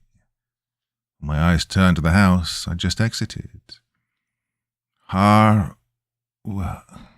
Inscribed with letters on the doorside mailbox. "Well," I said, scratching behind the beast's ears. By now his spirits had picked up. "Want to ride along with me for a bit?" I was going to place down a towel for the mal, as Zeus was still soaked in the outside swamp water and probably had ticks, but at this point I'd been wandering through mildew-infested houses, tracking stolen souls for hours, and I just about had enough. We pulled up to another house, more towards the southern edge of the town. As we did, Zeus started to growl. In hindsight, the capability a canine brings in terms of identifying threats, something I should have invested in earlier. Keywords are here, in hindsight. I took a step outside of the vehicle, not wanting to drag the poor dog into plaster and wood mausoleums, so I approached the house, which was just as unkempt as the others. Placing the lock into the door, it was pulled right open, causing me to stagger. The person on the other end was a woman. Long blonde hair, hazel eyes, probably mid-20s. She raised an eyebrow and, in a southern Cajun drawl, asked, "Can I help you, sir?" I was somewhat flabbergasted, looking around to the dead neighborhood and then back to her, and I didn't have a response because, to be honest, I'd been sent under the pretense that the homes I was searching were empty. But this one was not. I stammered a bit. She seemed annoyed, and then smiled. "You're from the government, ain't you?" I scratched the back of my head. Yes, ma'am." She invited me in.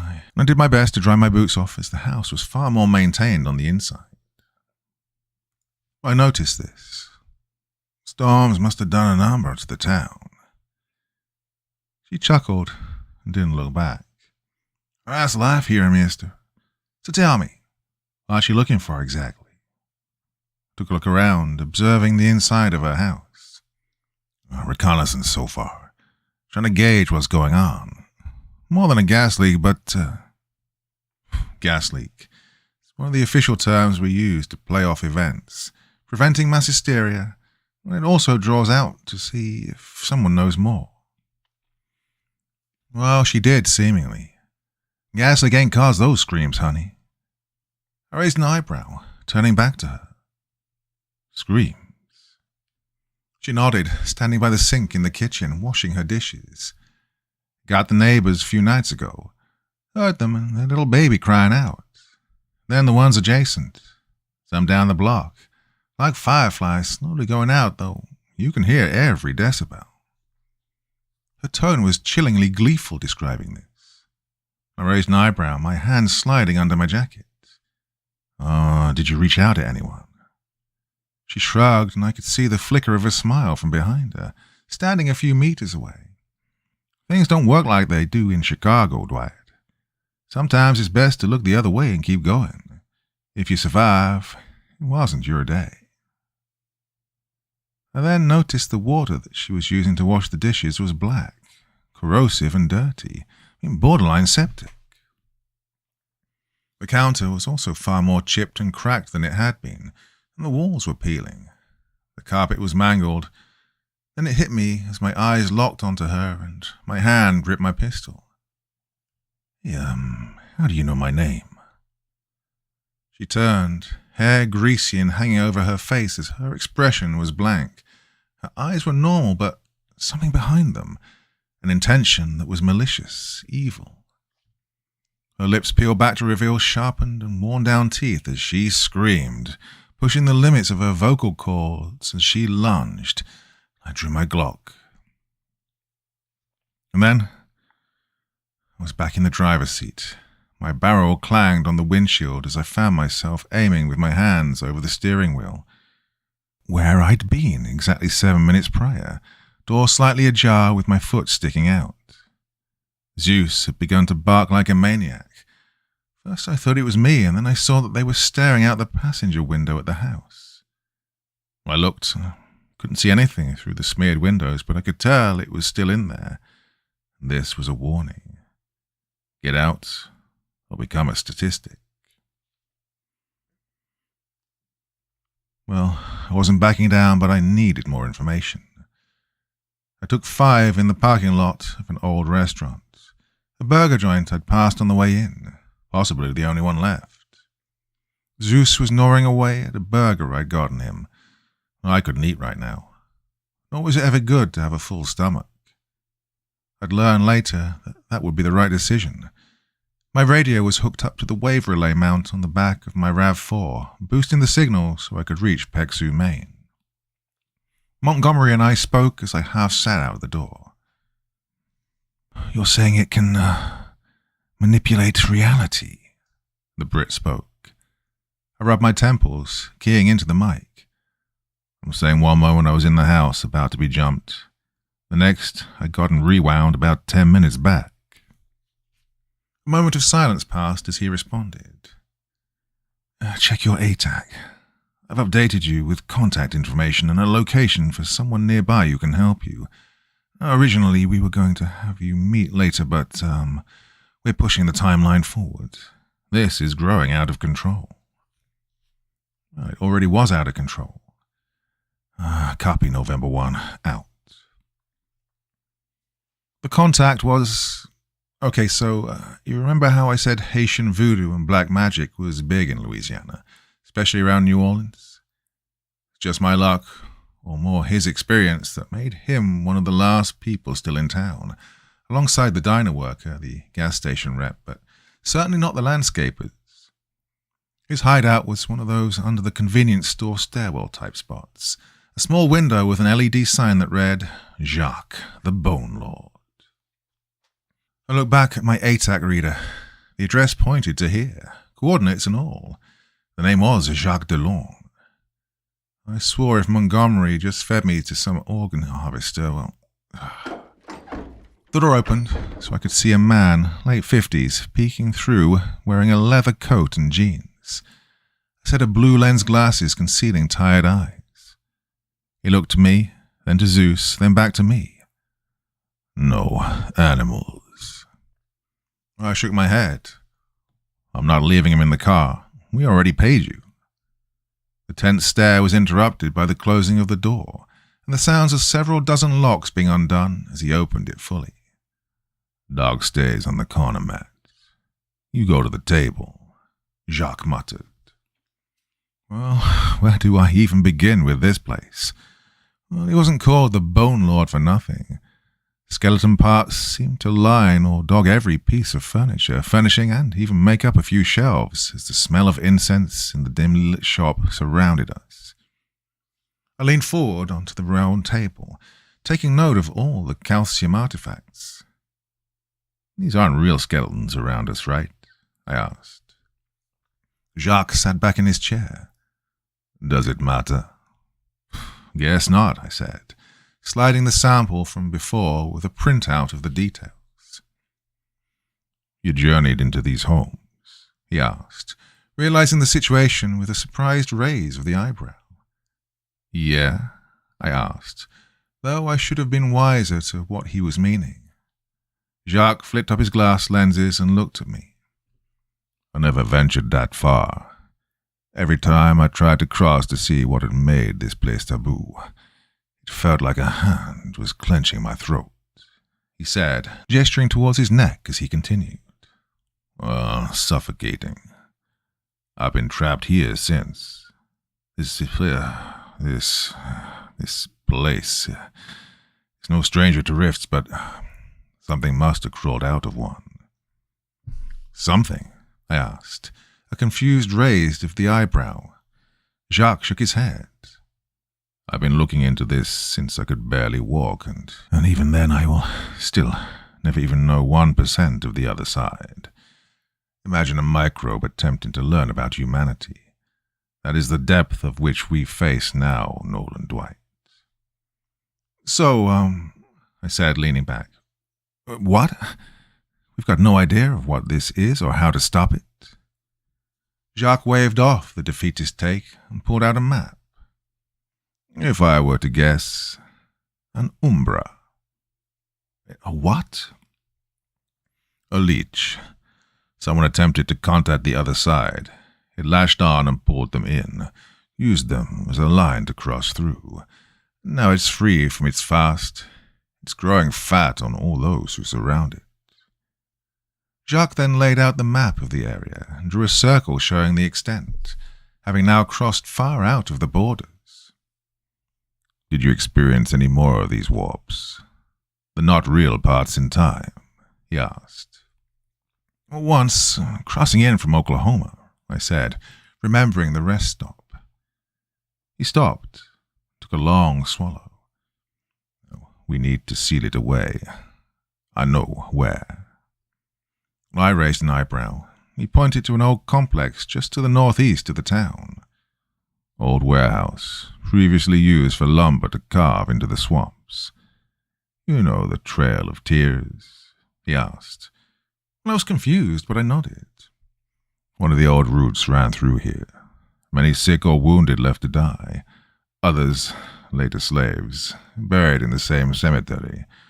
A whole lot of death. Only wooden markers denoting their resting spots.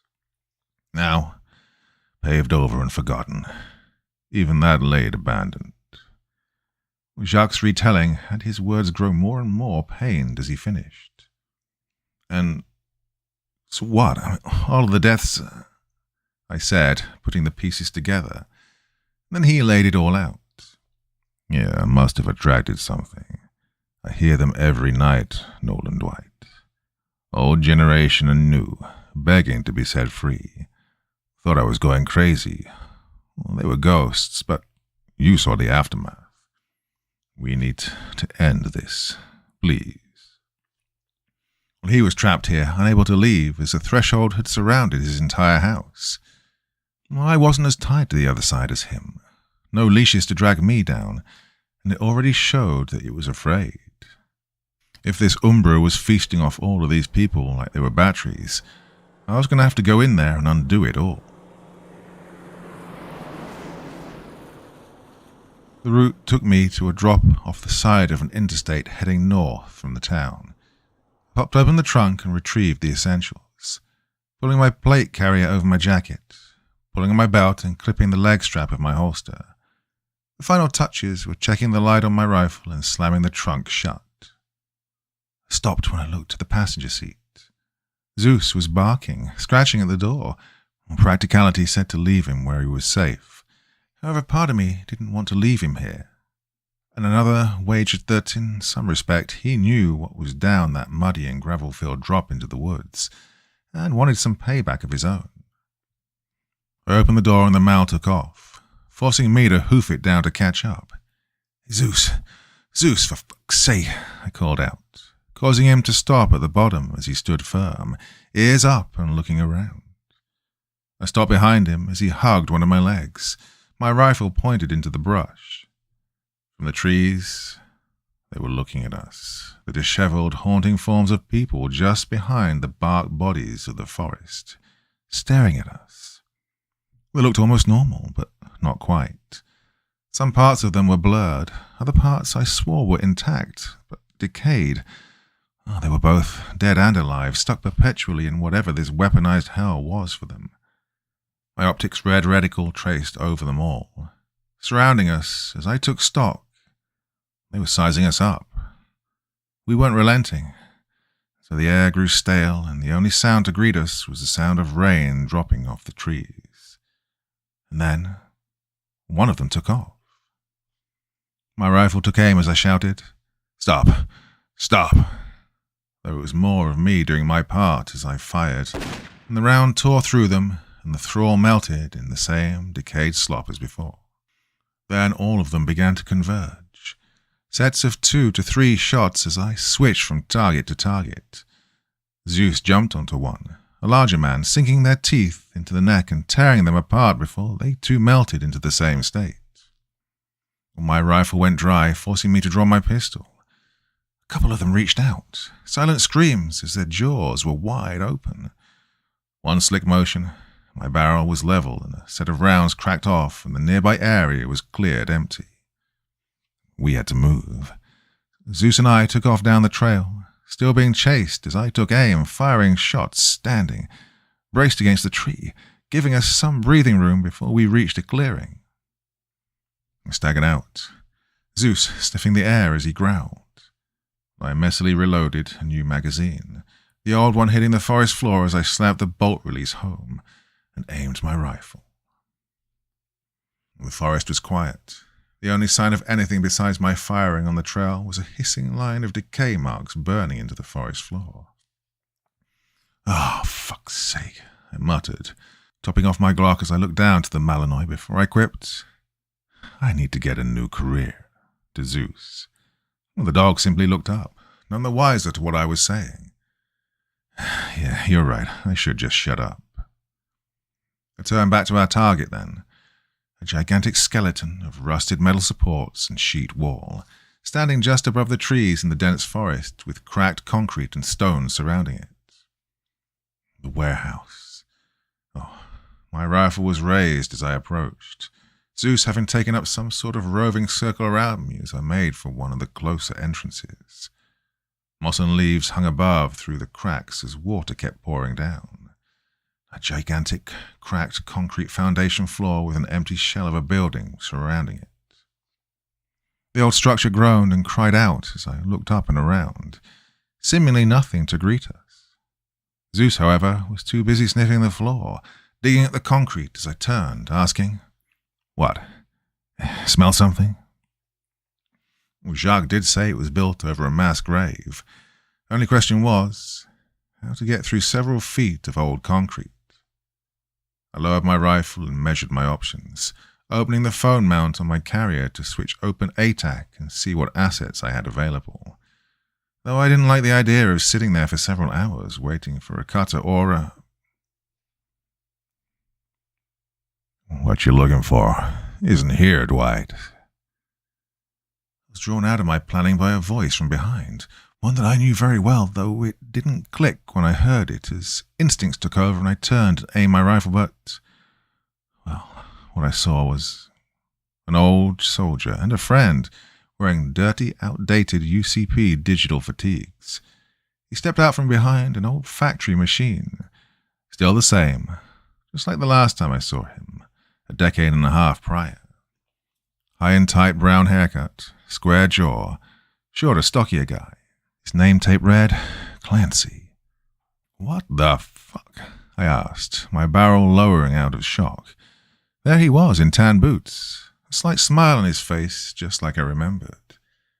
As he took a step forward, my sense came back to me, as did Zeus's rabid growling and barking. Clancy's face contorted to that of hatred and rage.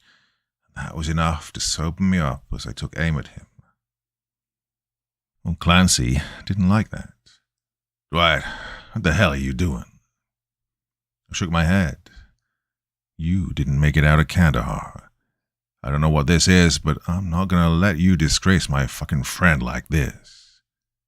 I took another step forward. My thumb flipped my rifle to semi. A single sound caused it to pause. "I gave you a chance, Nolan." I shook my head. "Don't do this. Let him walk away and come fucking face me yourself." A moment of silence passed. I took a single shaky breath and fired. The firing pin hit the primer as the barrel sunk and a shot ran out.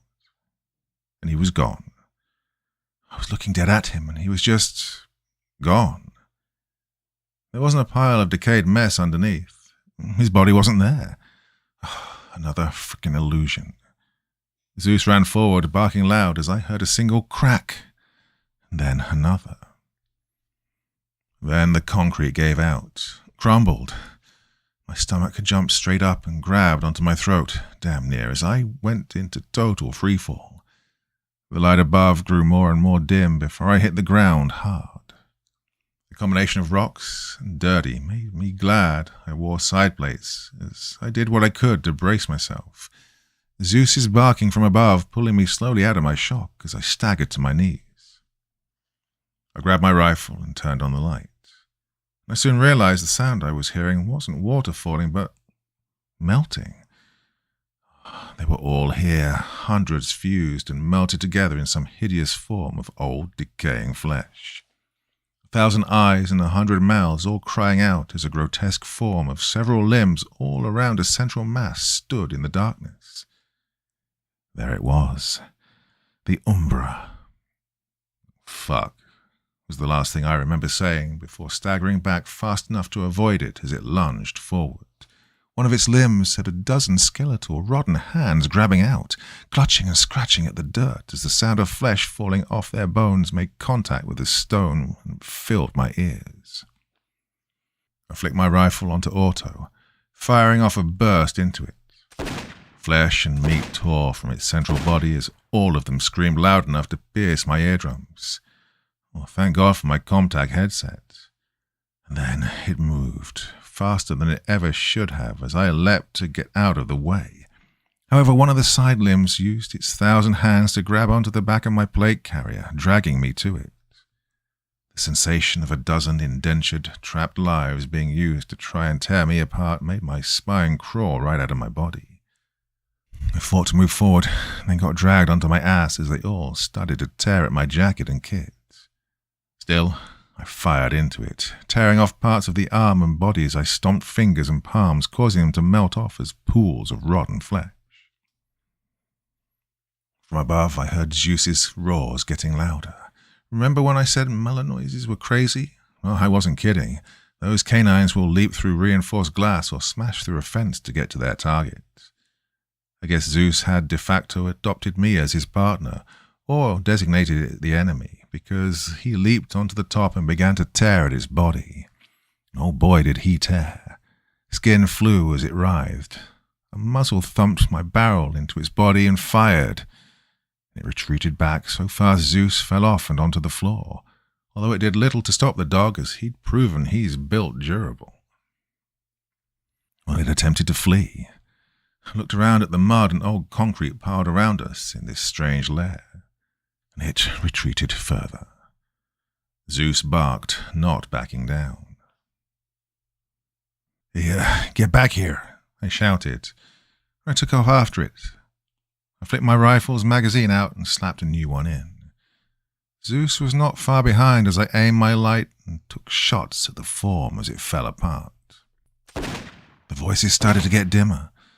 Didn't know if that meant it was getting further or if we were cutting off more parts of it. Suddenly, we were bathed by darkness and I fell through a door, a literal door onto a carpet. I was back in one of the houses. I shot to my feet, seeing the layout of one of the homes I'd cleared earlier. I looked around. Surrounding me, as they sat on the couches, the chairs, at the table, were those taken. I remember this house exactly as they were right when I'd analyzed their places.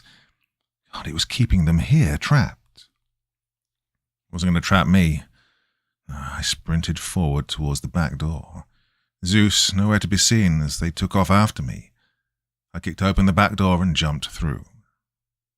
This time I was in where I wagered the police station was. A small grey square building, and maybe 2 cells on the inside in stereotypical barred cage setups. 2 officers in the dark blue uniforms of local Louisiana cops sat up from their desks. I fired at one, only doing so because I knew this wasn't real. Full disclosure, I don't just shoot cops. And as they dropped, melting through the desk and corroding it to cause it to collapse, the other one leaped at me, gnashing their broken teeth. They grabbed my pistol, leaving me with one option. Reach for the center of my plate carrier, drawing my bench-made knife and stabbing them through the bottom of their mouth and into their brainstem. Kicking them off, I ran for the door to the outside and put my shoulder into it. Then realized it opened inwards and swung it open as I sheathed my blade. What hit me was something I didn't expect. A blast of cool air nearly blinded me as I slid and fell, my ass hitting the dirt slopes of a mountain, deep in the southeastern region of Afghanistan. I aimed my rifle as I could hear it, the sound being so vivid I felt like I was 24 again. The distant pops, the rumbling, the high-altitude smell. I was on an old road, I remembered. I took off forward, knowing the exact trail. I kept my footing careful, as I didn't want to lose my step, or I'd be taking a 3,000-foot drip down the fast ward. Instead, I rounded the corner to a cave entrance. Over a decade ago, it was an old listen and operation post for the Mouge we'd had the job of taking out. My first mission as a newly promoted squad leader. I remember staring into that black abyss just as I did now, and I marched forward, and for the final time find myself falling through darkness. Then a set of teeth grabbing at my jacket sleeve as Zeus pulled me forward, dragging me from a drop-off into the cave onto an old set of stone tiles. I quickly tossed my rifle up as I grabbed the edge, pulling myself up. It took a moment to get my bearings, scratching behind his ear and saying, "Hey, thanks, bud." I used the stock of my rifle to push me back up to my feet as I scanned around with my light. An old mausoleum. The sound of tearing and wet splashes could be heard ahead as we both pushed forward. In the central room, with the light shining from the morning sun coming through the bars, lay the torn mass the Umbra inhabited. The remaining eyes in the fleshy mass looked to us, screaming out as I took aim and fired. The full auto burst punched straight through the center as it attempted to reach for us. Zeus grabbed on and bit. Then I stomped down and fired at its arm, tearing it off. As my Malinois took great pleasure shaking the writhing limb to death, I reached into a dangler pouch on my plate carrier and dumped a bag of salt onto the thing. It crackled and hissed as I lit a match and set it alight. Jacques said he had a theory it was an Umbra. No way of telling for sure. When in doubt, salt and burn it out. I forced open the iron gate through generations' worth of dirt and grass clumped up. Zeus took off as I dropped my mag, loading a fresh one and firing into it. I slammed the gate shut as it grabbed at the bars and reached through, screaming more and more as it slowly melted into nothing but char. The last set of eyes met mine as I watched it die. No more souls would be trapped. No more people would be harvested. No more memories were getting replayed like some sick fucking remix.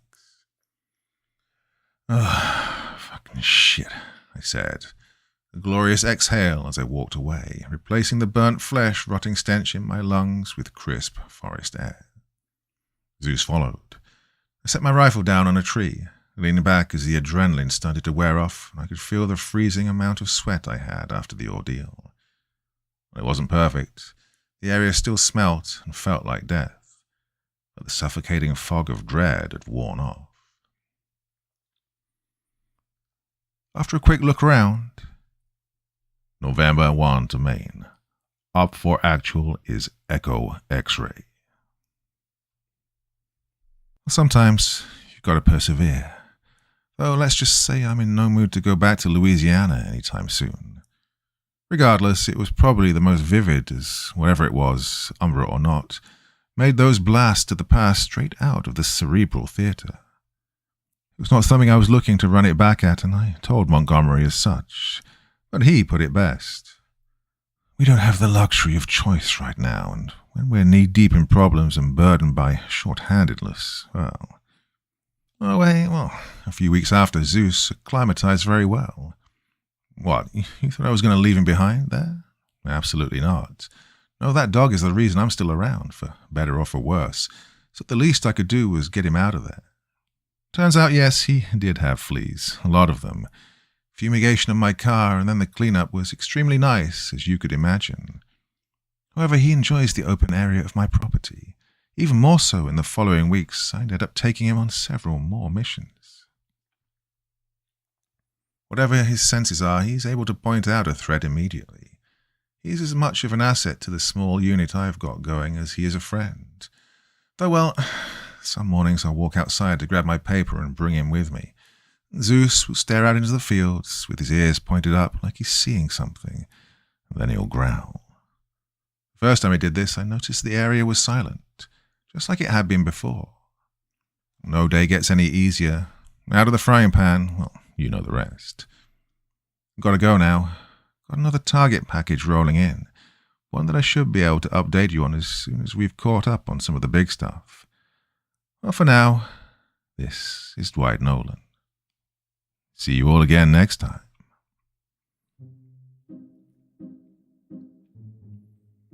So, my dear friends, a lot of clamouring for this one to continue, and that is episode 3 done and dusted, but a lot more to come. So I'll be doing this maybe next Monday, maybe in a couple of weeks' time.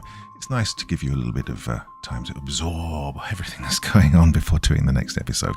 But I will keep putting them together like I am doing now, so each time there's a video, it'll add next episode onto the others, as you seem to enjoy that format too. Well, that is enough for me. Back again tomorrow night on this second channel with my podcast. If you're not sure about that, go check it out, Dr. Creepin's Dungeon. Thematically arranged groups of stories from this channel from the past few years. Anyway, go and check it out on YouTube or anywhere where you get your podcast, to be honest. I'm pretty much everywhere with that. Anyway, so this one will be continuing again in the near future. Till then, very, very sweet dreams, everybody, and till the next time.